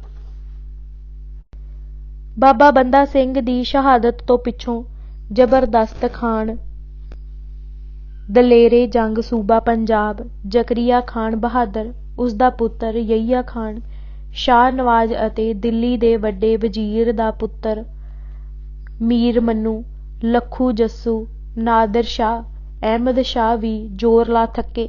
ਭੂਰਿਆਂ ਵਾਲਿਆਂ ਨੇ ਈਨ ਨਾ ਮੰਨੀ ਅਤੇ ਨਾ ਝੁਕੇ। 2 ਘੱਲੂਘਾਰੇ ਵਰਤਾਏ, ਮੌਤ ਦੇ ਝੱਖੜ ਝੁਲਾਏ ਤਾਂ ਵੀ ਸਿੰਘਾਂ ਰਤੀ ਪਰਵਾਹ ਨਾ ਕੀਤੀ। ਸਿੰਘਾਂ ਆਪਣੀ ਅਣਖ, ਸਬਰ, ਸਿਦਕ ਅਤੇ ਅਕਾਲ ਪੁਰਖ ਦੇ ਭਰੋਸੇ ਨੂੰ ਕਦੇ ਨਾ ਛੱਡਿਆ। ਕਾਜ਼ੀ ਨੂਰ ਮੁਹੰਮਦ ਗਜਾਬੇਵਾਲਾ, ਮੀਰ ਨਸੀਰ ਖਾਂ ਕਲਾਤ ਵਾਲੇ ਨਾਲ ਆਇਆ, ਜੋ ਅਹਿਮਦ ਸ਼ਾਹ ਦੁਰਾਨੀ ਦੀ ਸਿੱਖਾਂ ਨੂੰ ਮਾਰ ਮੁਕਾਉਣ ਲਈ 12,000 ਘੋੜ ਸਵਾਰਾਂ ਨਾਲ ਮਦਦ ਕਰਨ ਲਈ ਆਇਆ ਸੀ। ਕਾਜ਼ੀ ਜੀ ਨੇ ਸਿੱਖਾਂ ਨੂੰ ਮਰਦਿਆਂ ਵੇਖਣਾ ਅਤੇ ਉਹਨਾਂ ਨੂੰ ਮਾਰਨ ਵਾਲੇ ਖਾਨਾਂ ਦੀਆਂ ਵਾਰਾਂ ਲਿਖਣੀਆਂ ਸਨ। ਉਹ ਸਿੱਖਾਂ ਦਾ ਵੱਡਾ ਵੈਰੀ ਸੀ। ਸਿੱਖਾਂ ਨੂੰ ਸੂਰਖਾਨੇ, ਕਾਫਿਰ, ਦੋਜ਼ਖੀ, ਬਦਰਗੇ, ਸੱਗ ਅਤੇ ਹੋਰ ਬੁਰੇ ਸ਼ਬਦਾਂ ਨਾਲ ਯਾਦ ਕਰਦਾ ਸੀ ਨੇ ਜਦੋਂ ਅੱਖੀ ਸਿੱਖਾਂ ਦੀ ਬਹਾਦਰੀ ਅਤੇ ਇਖਲਾਕ ਦੀ ਉੱਚਤਾ ਵੇਖੀ ਤਾਂ ਜੰਗਨਾਮੇ ਵਿੱਚ 2.5 ਸਫ਼ੇ ਸਿੰਘਾਂ ਦੀ ਸਿਫਤ ਵਿੱਚ ਲਿਖੇ ਅਤੇ ਉਸਦਾ ਪਹਿਲਾ ਸ਼ੇਰ ਸੰਗਾ ਰਾਮ ਗੋ ਸੰਗ ਕੀ ਹਸਤੰਦ ਸ਼ੇਰ ਕੁਜਾ ਸੰਗ ਬਵਦ ਆ ਸ਼ੇਰੇ ਦਲੇਰ, ਭਾਵ ਕੁੱਤੇ ਮਤ ਕਹੋ, ਇਹ ਜੰਗੀ ਸੂਰਮੇ ਸ਼ੇਰ ਕੁੱਤੇ ਕਿਵੇਂ ਹੋ ਸਕਦੇ ਹਨ। ਸਿੰਘਾਂ ਬਾਹਰਲੇ ਧਾੜਵੀਆਂ, ਵਿਸ਼ੇਸ਼ ਤੌਰ ਤੇ ਏਸ਼ੀਆ ਦਾ ਅਜਿੱਤ ਜਰਨੈਲ ਅਖਵਾਉਣ ਵਾਲੇ ਅਹਿਮਦ ਸ਼ਾਹ ਦੁਰਾਨੀ ਨੂੰ ਪੰਜਾਬ ਅਤੇ ਹਿੰਦੁਸਤਾਨ ਤੋਂ ਐਸਾ ਚੱਲਦਾ ਕੀਤਾ ਕਿ ਫਿਰ ਇੱਧਰ ਮੂੰਹ ਕਰਨ ਦੀ ਹਿੰਮਤ ਨਾ ਕੀਤੀ। ਮੁੱਕਦੀ ਗੱਲ, ਸਿੰਘਾਂ ਦੀ ਤਾਕਤ ਦੀ ਦਿੱਖ ਅੱਗੇ ਕੋਈ ਟਿਕ ਨਾ ਸਕਿਆ। ਸ਼੍ਰੀ ਅਕਾਲ ਪੁਰਖ ਉੱਤੇ ਭਰੋਸਾ ਅਤੇ ਆਪਣੇ ਡੋਲਿਆਂ ਦੇ ਬਲ ਨਾਲ ਪੰਜਾਬ ਨੂੰ ਕਬਜ਼ੇ ਹੇਠ ਕਰਕੇ ਆਪਣਾ ਖਾਲਸਾ ਰਾਜ ਕਾਇਮ ਕਰ ਲਿਆ। ਇਹ ਸਨ ਭੂਰਿਆਂ ਵਾਲੇ ਅਤੇ ਭੂਰਿਆਂ ਵਾਲਿਆਂ ਦੀ ਤਾਕਤ, ਜਿਸ ਦੇ ਕਾਬਲ ਕੰਧਾਰ ਤੱਕ ਡੰਕੇ ਵੱਜੇ। ਅੱਜ ਕੱਲ੍ਹ ਦੇ ਖਿਆਲੀ ਨਾਮਧਰੀਕ ਹੈਂਕੜੇਬਾਜ਼ ਸੂਰਮਿਆਂ ਨੇ ਕਦੀ ਵੀ ਸਿੰਘਾਂ ਦਾ ਸਾਥ ਨਾ ਦਿੱਤਾ। ਨਮਕ ਹਰਾਮ ਡੋਗਰਿਆਂ ਅਤੇ ਮੱਕਾਰ ਬਿਪਰਾਂ ਗਦਾਰੀਆਂ ਕਰਕੇ ਨਿੱਜੀ ਹਿੱਤਾਂ ਨਾਲ ਉਸ ਖਾਲਸਾਈ ਰਾਜ ਨੂੰ ਗਰਕ ਕਰ ਦਿੱਤਾ। ਵੱਲੋਂ ਸਵਰਨ ਸਿੰਘ। ਭੂਰਿਆਂ ਵਾਲੇ ਰਾਜੇ ਕੀਤੇ। ਉਪਰੋਕਤ 8 ਸ਼ਬਦਾਂ ਦਾ ਬੰਦ ਪੰਜਾਬ ਵਿੱਚ 18ਵੀਂ ਸਦੀ ਦੇ ਪਹਿਲੇ ਦਹਾਕੇ ਤੋਂ ਲੈ ਕੇ ਸਦੀ ਦੇ 6ਵੇਂ ਦਹਾਕੇ ਦੇ ਅਖੀਰ ਤੱਕ ਸਿੱਖਾਂ ਅਤੇ ਦਿੱਲੀ ਦੀ ਮੁਗਲ ਸਰਕਾਰ ਦੇ ਵਿਚਕਾਰ ਆਪਸੀ ਵਿਰੋਧ ਅਤੇ ਉਸ ਦੇ ਸਿੱਟਿਆਂ ਵੱਲ ਬੜਾ ਅਰਥ ਭਰਪੂਰ ਸੰਕੇਤ ਕਰਦਾ ਹੈ। ਇਹ ਬੰਦ ਪੰਜਾਬ ਦੇ ਮਹਾਨ ਸੂਫੀ ਸੰਤ ਸਾਈਂ ਬੁੱਲ੍ਹੇ ਸ਼ਾਹ ਦਾ ਮੰਨਿਆ ਜਾਂਦਾ ਹੈ। ਸਾਈਂ ਜੀ ਪੰਜਾਬ ਦੇ ਵਾਸੀ ਹਨ ਅਤੇ ਇਸ ਸਮੇਂ ਵਿੱਚ ਵਾਪਰਨ ਵਾਲੀਆਂ ਘਟਨਾਵਾਂ ਨੂੰ ਉਹਨਾਂ ਅੱਖੀਂ ਡਿੱਠਾ ਹੈ। ਮੁਗਲਾਂ ਦਾ ਬਾਕੀ ਹਿੰਦੁਸਤਾਨ ਵਾਂਗ ਪੰਜਾਬ ਉੱਤੇ ਪੱਕੇ ਪੈਰੀਂ ਸਥਾਪਿਤ ਰਾਜ, ਘਰਾਂ ਘਾਟਾਂ ਤੋਂ ਕੱਢੇ, ਜੰਗਲਾਂ ਵਿੱਚ ਭੁੱਖੇ ਮਰਦੇ ਸਿੰਘਾਂ ਹੱਥੋਂ ਟੁੱਟਦਾ ਅਤੇ ਉਹਨਾਂ ਦਾ ਆਪਣਾ ਰਾਜ ਬਣਦਾ ਵੀ ਸਾਈਂ ਬੁੱਲ੍ਹੇ ਸ਼ਾਹ ਨੇ ਵੇਖਿਆ। ਮੁਗਲਾਂ ਦਾ ਰੋਹਬ ਦਾਬ, ਸ਼ਾਨੋ ਸ਼ੌਕਤ, ਗੈਰ ਮੁਸਲਮਾਨਾਂ ਉੱਤੇ ਹਰ ਪ੍ਰਕਾਰ ਦੀ ਧੱਕੇਸ਼ਾਹੀ ਅਤੇ ਬੇਇਨਸਾਫੀ, ਉਹਨਾਂ ਦੇ ਕਿਰਦਾਰ, ਇਖਲਾਕ, ਆਚਰਣ ਅਤੇ ਬਾਹੂਬਲ ਦੀ ਕਮਜ਼ੋਰੀ ਅਤੇ ਗਿਰਾਵਟ ਬੁੱਲ੍ਹੇ ਸ਼ਾਹ ਵੇਖਦਾ ਹੈ। ਦੂਜੇ ਪਾਸੇ ਸਿੰਘਾਂ ਵੱਲੋਂ ਔਖੇ ਸਮੇਂ ਵਿੱਚ ਵੀ ਸਿਦਕ, ਸਬਰ ਅਤੇ ਸੂਰਮਿਆਂ ਵਾਲੇ ਹਠ ਨਾਲ ਹਾਲਤਾਂ ਦਾ ਟਾਕਰਾ ਕਰਦਿਆਂ ਹਰ ਸਮੇਂ ਚੜ੍ਹਦੀ ਕਲਾ ਵਿੱਚ ਰਹਿੰਦਿਆਂ ਅਤੇ ਮੁਗਲਾਂ ਨੂੰ ਕਰਾਰੀ ਮਾਰ ਪੈਂਦੀ ਵੇਖ ਕੇ ਇਸ ਸਾਰੇ ਹੋ ਰਹੇ ਪਰਿਵਰਤਨ ਦਾ ਸਿੱਟਾ ਇਹਨਾਂ 8 ਸ਼ਬਦਾਂ ਦੇ ਇੱਕ ਬੰਦ ਵਿੱਚ ਪਰੋ ਕੇ ਰੱਖ ਦਿੰਦਾ ਹੈ। ਮੁਗਲ ਰਾਜ ਦੀ ਸਥਾਪਤੀ 1526 ਈਸਵੀ ਵਿੱਚ ਬਾਬਰ ਦੇ ਹਮਲੇ ਪਿੱਛੋਂ ਹੋਈ, ਜਦ ਪਾਣੀਪਤ ਦੇ ਮੈਦਾਨ ਵਿੱਚ ਇਬਰਾਹਿਮ ਲੋਧੀ ਹਿੰਦੁਸਤਾਨ ਦਾ ਬਾਦਸ਼ਾਹ ਲੜਦਾ ਹੋਇਆ ਮਾਰਿਆ ਗਿਆ ਅਤੇ ਜੇਤੂ ਬਾਬਰ ਏਸ਼ੀਆ ਵਿੱਚ ਬਹੁਤ ਵੱਡੇ ਰਾਜ ਦਾ ਮਾਲਕ ਬਣ ਗਿਆ। ਬਾਬਰ ਦੇ ਹਮਲੇ ਤੋਂ ਪਹਿਲਾਂ ਵੀ ਸਦੀਆਂ ਤੋਂ ਇੱਥੇ ਮੁਸਲਮਾਨ ਬਾਦਸ਼ਾਹ ਰਾਜ ਕਰਦੇ ਆ ਰਹੇ ਸਨ ਅਤੇ ਬਾਬਰ ਦੇ ਆਉਣ ਸਮੇਂ ਵਾਤਾਵਰਨ ਮੁਸਲਮਾਨੀ ਰਾਜ ਵਾਲਾ ਹੀ ਸੀ। ਇਸਲਾਮੀ ਰਾਜ ਦੇ ਨਾਲ ਇਸਲਾਮੀ ਧਰਮ, ਇਸਲਾਮੀ ਸੰਸਕ੍ਰਿਤੀ ਅਤੇ ਸੱਭਿਅਤਾ ਪਹਿਲਾਂ ਹੀ ਮਜ਼ਬੂਤ ਪੈਰਾਂ ਉੱਤੇ ਖੜ੍ਹੇ ਸਨ।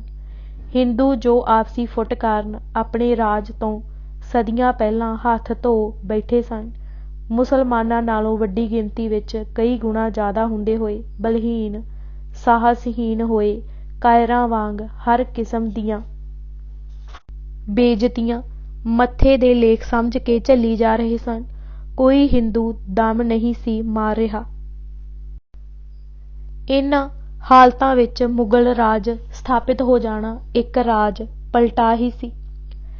ਫਰਕ ਕੇਵਲ ਇਹ ਸੀ ਕਿ ਮੁਗਲ ਬਾਹਰੋਂ ਆਏ ਸਨ ਅਤੇ ਸੱਜਰ ਸ਼ਾਹ ਸਨ।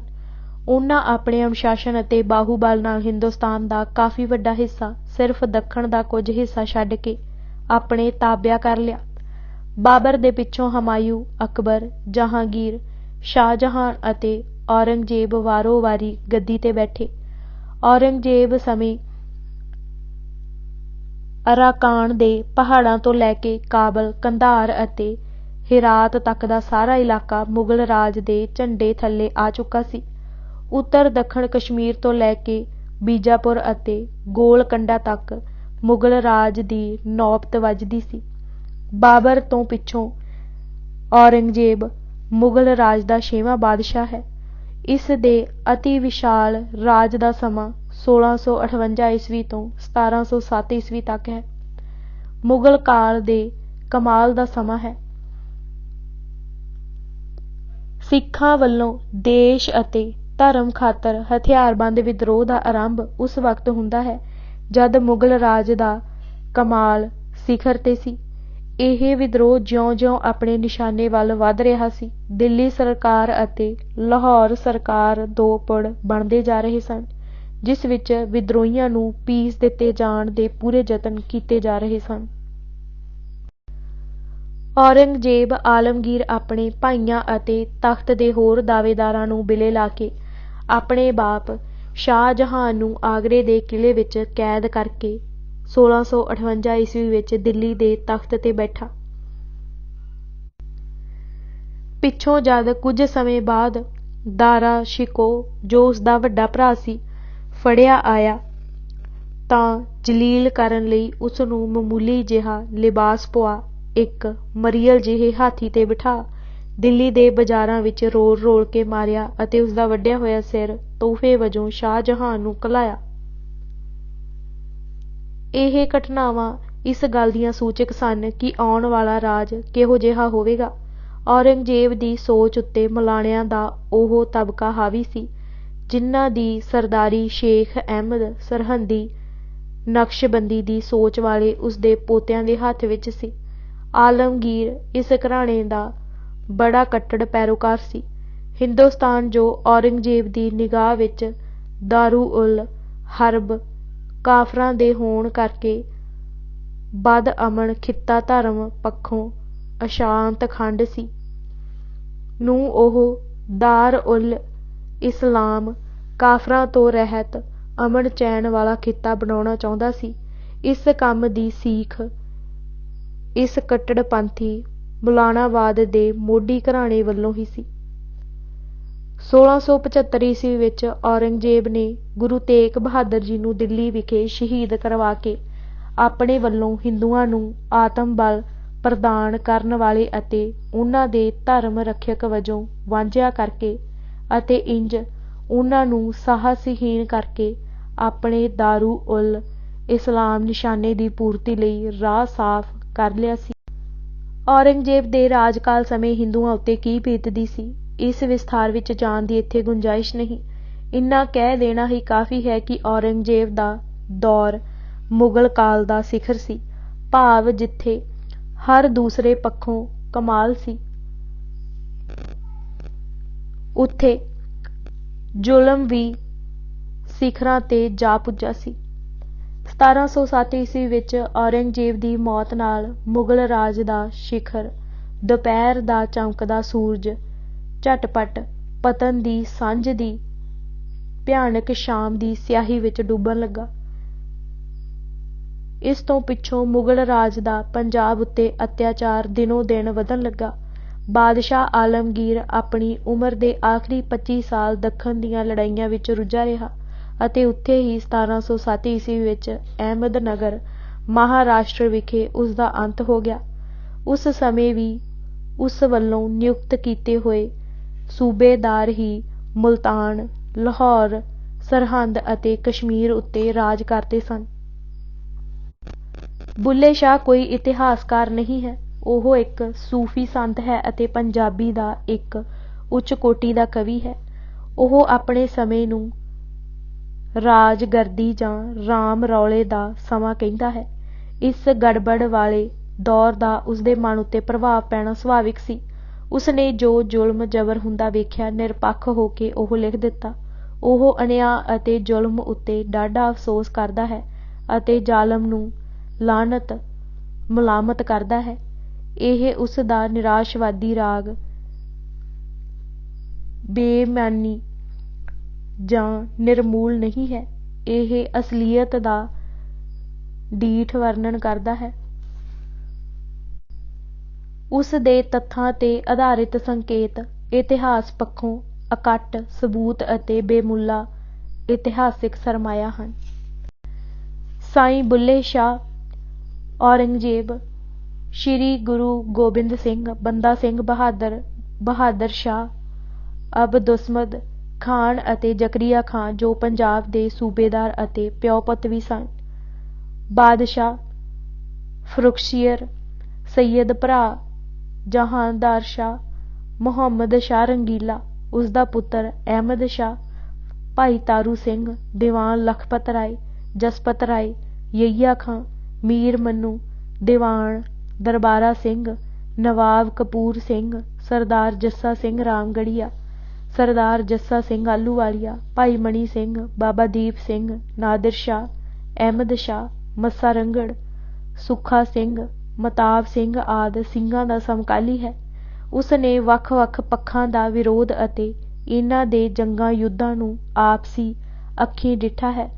ਸਮੇਂ ਦਾ ਹਾਜ਼ਰ ਗਵਾਹ ਹੈ। 1680 ਈਸਵੀ ਤੋਂ ਲੈ ਕੇ 1758 ਈਸਵੀ ਤੱਕ ਸਿੱਖਾਂ ਦਾ ਬੜੀ ਬੇਦਰਦੀ ਨਾਲ ਹੁੰਦਾ ਕਤਲਾਮ ਤੱਕਿਆ। ਦੀਵਾਨ ਲਖਪਤ ਨੇ ਆਪਣੇ ਭਰਾ ਦੇ ਬਦਲੇ ਲਈ ਸਿੱਖਾਂ ਨੂੰ ਮਲੀਆਮੇਟ ਕਰ ਦੇਣ ਲਈ ਕਸਮ ਖਾਧੀ ਸੀ। ਸਿੱਟੇ ਵਜੋਂ ਮਾਸੂਮਾਂ ਦੇ ਕਤਲ ਨਾਲ ਪਹਿਲਾ ਘੱਲੂਘਾਰਾ 2 ਜੇਠ 1746 ਈਸਵੀ ਨੂੰ ਵਾਪਰਿਆ। ਇਹ ਉਸ ਸਮੇਂ ਦੀ ਬੜੀ ਦਰਦਨਾਕ ਘਟਨਾ ਸੀ। ਨਾਦਰ ਸ਼ਾਹ ਅਤੇ ਅਹਿਮਦ ਸ਼ਾਹ ਵਰਗੇ ਜਰਵਾਣਿਆਂ ਦੇ ਹਮਲੇ ਤੇ ਹੋਣ ਵਾਲੀ ਲੁੱਟ ਅਤੇ ਤਬਾਹੀ ਦੇ ਦ੍ਰਿਸ਼ ਉਸ ਦੀਆਂ ਅੱਖਾਂ ਸਾਹਮਣੇ ਹਨ। ਉਹ ਆਪਣੇ ਵਿਸ਼ਵਾਸ ਉੱਤੇ ਦ੍ਰਿੜ੍ਹ ਹੈ ਅਤੇ ਪੱਖਪਾਤ ਤੋਂ ਬੁਲੰਦ ਹੋ ਕੇ ਆਪਣੀ ਮਸਤ ਚਾਲੇ ਤੁਰਦਾ ਹੋਇਆ ਬਹੁਮੁੱਲੇ ਇਸ਼ਾਰੇ ਕਰ ਜਾਂਦਾ ਹੈ। ਉਸ ਦੀਆਂ ਅੱਖਾਂ ਦੇ ਸਾਹਮਣੇ ਮਜ਼ਬੂਤ ਅਤੇ ਵਿਸ਼ਾਲ ਮੁਗਲ ਰਾਜ ਸਿੱਖਾਂ ਹੱਥੋਂ ਟੁੱਟਦਾ ਹੈ ਅਤੇ ਬੰਦਾ ਸਿੰਘ ਪਹਿਲਾ ਸਿੱਖ ਰਾਜ ਸਥਾਪਿਤ ਕਰਦਾ ਹੈ।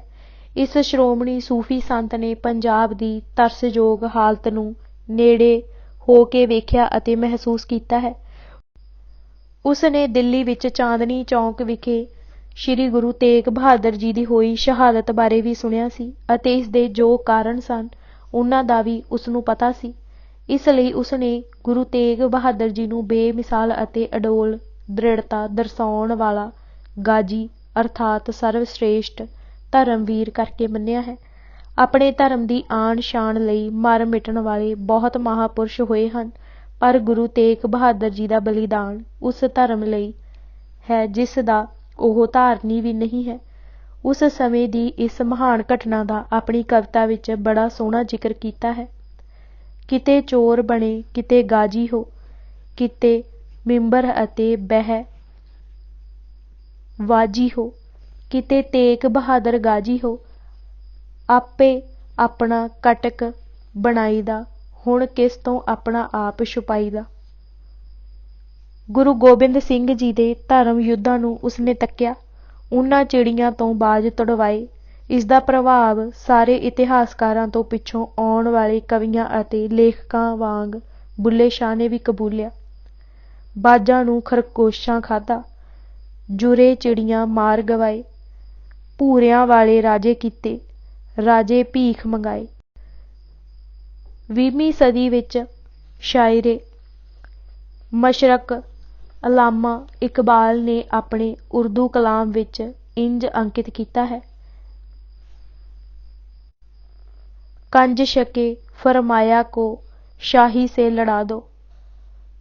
कंज शक भाव चिड़ी, फरमोया भाव निमाणी, कमजोर जेही शाही भाव बाज। प्रसिद्ध लिखारी बांके बिहारी ने अपनी पुस्तक सूफीज़ मिस्टर एंड जोगीज़ of India Bharati Vidya Bhavan Bombay 1962 ਦੇ ਪੰਨਾ 140 ਤੇ ਜ਼ਿਕਰ ਕੀਤਾ ਹੈ ਕਿ ਸਾਈਂ ਬੁੱਲੇ ਸ਼ਾਹ ਗੁਰੂ ਗੋਬਿੰਦ ਸਿੰਘ ਜੀ ਨੂੰ ਵੀ ਮਿਲਿਆ। ਉਸ ਨੇ ਬੜੇ ਦੁਖੀ ਹਿਰਦੇ ਨਾਲ ਹਿੰਦੂ ਸੰਤਾਂ ਦੇ ਔਰੰਗਜ਼ੇਬ ਦੀ ਹਕੂਮਤ ਹੱਥੋਂ ਬੇਰਹਿਮੀ ਨਾਲ ਕਤਲ ਹੋਣ ਬਾਰੇ ਵੀ ਸੁਣਿਆ ਸੀ। ਮੁਸਲਮਾਨ ਬੇਨਫਾ ਸੂਫੀ ਸੰਤ ਸਾਈਂ ਸਰਮਦ ਵੀ ਔਰੰਗਜ਼ੇਬ ਦੇ ਹੁਕਮ ਨਾਲ ਹੀ ਦਿੱਲੀ ਵਿੱਚ ਕਤਲ ਕੀਤਾ ਗਿਆ ਸੀ। ਗੁਰੂ ਗੋਬਿੰਦ ਸਿੰਘ ਜੀ ਵੱਲੋਂ ਗਰੀਬਾਂ ਮਜ਼ਲੂਮਾਂ ਨੂੰ ਉਭਾਰਨ ਅਤੇ ਦੇਸ਼ ਧਰਮ ਦੀ ਰੱਖਿਆ ਦੀ ਲਹਿਰ ਜੋ ਯੁੱਗ ਦਾ ਬੇਨਜ਼ੀਰ ਇਨਕਲਾਬ ਸੀ ਤੋਂ ਵੀ ਉਹ ਬਹੁਤ ਪ੍ਰਭਾਵ ਗ੍ਰਹਿਣ ਕਰਦਾ ਹੈ। ਜ਼ਮਾਨਾ ਕਿਸ ਰੁੱਖ ਕਿਸ ਗਤੀ ਨਾਲ ਚੱਲ ਰਿਹਾ ਸੀ, ਬੁੱਲੇ ਸ਼ਾਹ ਇਸ ਦੀ ਨਬਜ਼ ਪਛਾਣਦਾ ਸੀ। ਉਸ ਦਾ ਅਨੁਭਵ ਅਤੇ ਦੂਰ ਦ੍ਰਿਸ਼ਟੀ ਬਹੁਤ ਵੱਡੀਆਂ ਸੱਚਾਈਆਂ ਤੱਕ ਰਹੇ ਸਨ। ਤਾਈਓ ਤਾਂ ਉਸ ਨੇ ਇਸ ਅਟਲ ਸੱਚਾਈ ਦਾ ਪ੍ਰਗਟਾਵਾ ਕੀਤਾ ਜੋ ਦਿਨ ਦੀ ਸਫੈਦੀ ਵਾਂਗ ਸੱਚ ਹੈ। ਉਹਦਾ ਕੌਲ ਹੈ, ਨਾ कहूँ जब की ना कहूँ तब की, बात कहूँ मैं अब की, अगर ना होते गुरु गोबिंद सिंह सुन्नत होती सब की। ਜ਼ਮਾਨਾ ਬੜੀ ਤੇਜ਼ੀ ਨਾਲ ਕਰਵਟ ਬਦਲ ਰਿਹਾ ਸੀ। ਚਾਰ ਚੁਫੇਰੇ ਸਭ ਕੁਝ ਉਲਟ ਪੁਲਟ ਹੋ ਰਿਹਾ ਸੀ। ਸਿਆਣਿਆਂ ਦਾ ਕਥਨ ਹੈ ਕਿ ਹਵਾ ਵਗੇ ਤਾਂ ਸੱਪਾਂ ਚੂਹਿਆਂ ਦੀਆਂ ਖੁੱਡਾਂ ਵਿੱਚ ਵੀ ਜਾ ਲੱਗਦੀ ਹੈ। ਸੂਰਜ ਉਦੇ ਹੁੰਦਿਆਂ ਨਜ਼ਰ ਵਾਲੇ ਜਾਂਚ ਲੈਂਦੇ ਹਨ ਕਿ ਆਉਣ ਵਾਲਾ ਦਿਨ ਕਿਹੋ ਜਿਹਾ ਹੋਵੇਗਾ। ਇਨਕਲਾਬ ਦੇ ਚੜ੍ਹ ਰਹੇ ਤੂਫਾਨਾਂ ਨੂੰ ਬੁੱਲੇ ਸ਼ਾਹ ਨੇ ਵੀ ਭਾਂਪ ਲਿਆ ਸੀ। ਉਲਟੇ ਹੋਰ ਜ਼ਮਾਨੇ ਆਏ, ਹੁਣ ਅਸਾਂ ਭੇਤ ਸੱਜਣ ਦੇ ਪਾਏ, ਸੱਚਿਆਂ ਨੂੰ ਮਿਲਦੇ ਧੱਕੇ ਝੂਠੇ ਕੋਲ ਬਹਾਏ। ਪਰਜਾ ਖਾਸ ਕਰਕੇ ਗੈਰ ਮੁਸਲਮਾਨਾਂ ਦੀ ਹਾਲਤ ਬਹੁਤ ਹੀ ਤਰਸਯੋਗ ਸੀ। ਮਾੜੇ ਬੁਰੀ ਤਰ੍ਹਾਂ ਨਪੀੜੇ ਜਾ ਰਹੇ ਸਨ ਅਤੇ ਤਕੜੇ ਦਿਨੋਂ ਦਿਨ ਹੋਰ ਤਕੜੇ ਹੋਈ ਜਾ ਰਹੇ ਸਨ। ਮੁਗਲਾਂ ਦੀ ਰਾਜ ਸ਼ਕਤੀ ਘੁੰਮਣ ਘੇਰੀ ਵੱਲ ਵੱਧ ਰਹੀ ਸੀ। ਇਹ ਰਾਜ ਚੋਟੀ ਤੇ ਜਾ ਕੇ ਨਿਘਾਰ ਦੀ ਢਲਵਾਣੇ ਪੈ ਚੁੱਕਾ ਸੀ। ਉਸ ਸਮੇਂ ਪੰਜਾਬ ਉੱਤੇ ਦਿੱਲੀ, ਕਾਬਲ ਜਾਂ ਮੁਲਤਾਨ ਤੋਂ ਭੇਜੇ ਹੋਏ ਸੂਬੇਦਾਰ ਰਾਜ ਕਰਦੇ ਸਨ। ਔਰੰਗਜ਼ੇਬ ਦੀ ਮੌਤ ਤੋਂ ਪਿੱਛੋਂ ਬਾਦਸ਼ਾਹ ਬਹਾਦਰ ਸ਼ਾਹ 1907 ਈਸਵੀ ਤੋਂ 1712 ਈਸਵੀ ਤੱਕ, ਜਹਾਂਦਾਰ ਸ਼ਾਹ 1712 ਈਸਵੀ ਤੋਂ 1713 ਈਸਵੀ ਤੱਕ, ਫਰੁਖਸ਼ੀਰ 1713 ਈਸਵੀ ਤੋਂ 1719 ਈਸਵੀ ਤੱਕ, ਮੁਹੰਮਦ ਸ਼ਾਹ ਰੰਗੀਲਾ 1719 ਈਸਵੀ ਤੋਂ 1748 ਈਸਵੀ ਤੱਕ, ਅਹਿਮਦ ਸ਼ਾਹ 1748 ਈਸਵੀ ਤੋਂ 1754 ਈਸਵੀ ਤੱਕ ਅਤੇ ਆਲਮਗੀਰ ਸਾਨੀ 1754 ਈਸਵੀ ਤੋਂ 1759 ਈਸਵੀ ਤੱਕ ਵਾਰੋ ਵਾਰੀ ਇਹ ਮੁਗਲ ਬਾਦਸ਼ਾਹ ਦਿੱਲੀ ਦੇ ਤਖ਼ਤ ਤੇ ਬੈਠੇ। ਦਿੱਲੀ ਦੇ ਬਾਦਸ਼ਾਹ ਵੱਲੋਂ ਹੀ ਸੂਬਿਆਂ ਅਤੇ ਸੂਬੇਦਾਰ ਨਿਯੁਕਤ ਕੀਤੇ ਜਾਂਦੇ ਸਨ ਜੋ ਵਾਸਤਵ ਵਿੱਚ ਰਾਜ ਕਰਦੇ ਸਨ। ਉਹ ਆਪਣੇ ਸੂਬਿਆਂ ਵਿੱਚ ਹਰ ਤਰ੍ਹਾਂ ਦੀ ਸਿਆਹੀ ਸਫੈਦੀ ਦੇ ਮਾਲਕ ਹੁੰਦੇ ਸਨ ਅਤੇ ਕਈ ਵਾਰ ਆਪਣੀਆਂ ਮਨਮਾਨੀਆਂ ਵੀ ਕਰਨੋਂ ਨਹੀਂ ਹਟਦੇ ਤੇ ਝਿਜਕਦੇ ਸਨ। ਇਹ ਸੂਬੇਦਾਰ ਬਦਲਦੇ ਰਹਿੰਦੇ ਸਨ। ਜਿਉਂ-ਜਿਉਂ ਦਿੱਲੀ ਦੇ ਬਾਦਸ਼ਾਹ ਕਮਜ਼ੋਰ ਹੁੰਦੇ ਗਏ, ਸੂਬਿਆਂ ਦੇ ਹਾਕਮਾਂ ਦੀ ਤਾਕਤ ਵੱਧਦੀ ਗਈ। ਇਹ ਸੂਬੇਦਾਰ ਆਪਣੇ ਆਪ ਨੂੰ ਇਸ ਤਰ੍ਹਾਂ ਨਾਲ ਆਜ਼ਾਦ ਅਤੇ ਖੁਦਮੁਖਤਿਆਰ ਸਮਝਣ ਲੱਗੇ। ਇਹ ਲੋਕ ਬੜੇ ਮੌਕਾ ਸ਼ਨਾਖ ਖੁਸ਼ਾਮਦੀ ਥੋੜ੍ਹਾ ਨੂੰ ਬਹੁਤੀ ਅਤੇ ਬਹੁਤੀ ਨੂੰ ਥੋੜ੍ਹੀ ਕਰਕੇ ਵਿਖਾਉਣ ਵਾਲੇ ਅਤੇ ਚੜ੍ਹਦੇ ਸੂਰਜ ਨੂੰ ਸਲਾਮ ਕਰਨਾ ਆਪਣਾ ਧਰਮ ਸਮਝਦੇ ਸਨ। ਇਹਨਾਂ ਦੀ ਹਰ ਕੋਸ਼ਿਸ਼ ਹੁੰਦੀ ਸੀ ਕਿ ਸੂਬੇਦਾਰੀ ਦੀ ਗੱਦੀ ਉਹਨਾਂ ਦੇ ਘਰ ਵਿੱਚ ਹੀ ਰਹੇ। ਇਸ ਖਾਤਰ ਉਹ ਹਰ ਤਰ੍ਹਾਂ ਦੇ ਹੱਥਕੰਡੇ, ਹੇਰਾ ਫੇਰੀਆਂ ਅਤੇ ਸਾਜ਼ਿਸ਼ਾਂ ਕਰਦੇ ਰਹਿੰਦੇ। ਲਾਈ ਬੁਝਾਈ ਕਰਦੇ। ਲੋੜ ਪਵੇ ਤਾਂ ਦਿੱਲੀ ਦਰਬਾਰਾਂ ਨੂੰ ਅੱਖਾਂ ਵਿਖਾ ਕੇ ਆਪਣੇ ਨਿਸ਼ਾਨੇ ਵਿੱਚ ਬਹੁਤ ਹੱਦ ਤੱਕ ਸਫਲ ਹੋ ਜਾਂਦੇ। ਔਰੰਗਜ਼ੇਬ ਦੀ ਮੌਤ ਪਿੱਛੋਂ ਇਹ ਸੂਬੇਦਾਰ ਕਾਬਲ, ਕੰਧਾਰ ਅਤੇ ਈਰਾਨ ਵੱਲ ਸਿਆਸੀ ਸੌਦੇਬਾਜ਼ੀਆਂ ਲਈ ਝਾਕਣ ਲੱਗ ਪਏ। ਇਹ ਹਰ ਬਾਹਰਲੇ ਹਮਲਾ ਆਵਰ ਨੂੰ ਸੰਯੋਗ ਦਿੰਦੇ,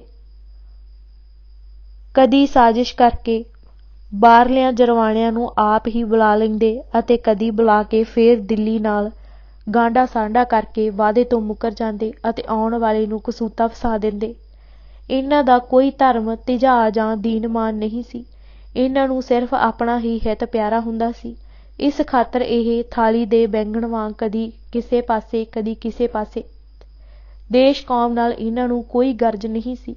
ਇੱਕ ਗੱਲ ਤੇ ਇਹਨਾਂ ਦਾ ਨਿਸ਼ਾਨਾ ਇੱਕੋ ਸੀ, ਪੰਜਾਬ ਵਿੱਚ ਉੱਠ ਰਹੀ ਕੌਮੀ ਲਹਿਰ, ਜਿਸਦੇ ਮੋਢੀ ਸਿੱਖ ਸਨ, ਉਹਨਾਂ ਨੂੰ ਪੂਰੀ ਤਰ੍ਹਾਂ ਕੁਚਲ ਦੇਣਾ। ਸਾਰੇ ਹੀ ਪਹਿਲੇ ਨਾਲੋਂ ਬਾਜੀ ਲੈਣ ਵਿੱਚ ਆਪਣਾ ਪੂਰਾ ਤਾਣ ਲਾ ਦਿੰਦੇ। ਇਹਨਾਂ ਸੂਬੇਦਾਰਾਂ ਨੇ ਇੱਕ ਦੂਜੇ ਨਾਲੋਂ ਵੱਧ ਕੇ ਸਿੰਘਾਂ 'ਤੇ ਅਤਿਆਚਾਰ ਕੀਤੇ, ਜਿਨ੍ਹਾਂ ਦੀ ਵਾਰਤਾ ਸੁਣ ਕੇ ਅੱਜ ਵੀ ਸਾਰੇ ਤਰਾਹ-ਤਰਾਹ ਕਰ ਉੱਠਦੇ ਹਨ। ਅਤਿਆਚਾਰਾਂ ਦੀ ਇਹ ਭੱਠੀ 1716 ਈਸਵੀ ਤੋਂ ਲੈ ਕੇ 1785 ਈਸਵੀ ਤੱਕ ਬੜੀ ਤੇਜ਼ੀ ਨਾਲ ਮੱਘਦੀ ਰਹੀ। ਔਰੰਗਜ਼ੇਬ ਦੇ ਰਾਜਕਾਲ ਵਿੱਚ ਪੰਜਾਬ ਦੇ ਸੂਬੇਦਾਰਾਂ ਦੀ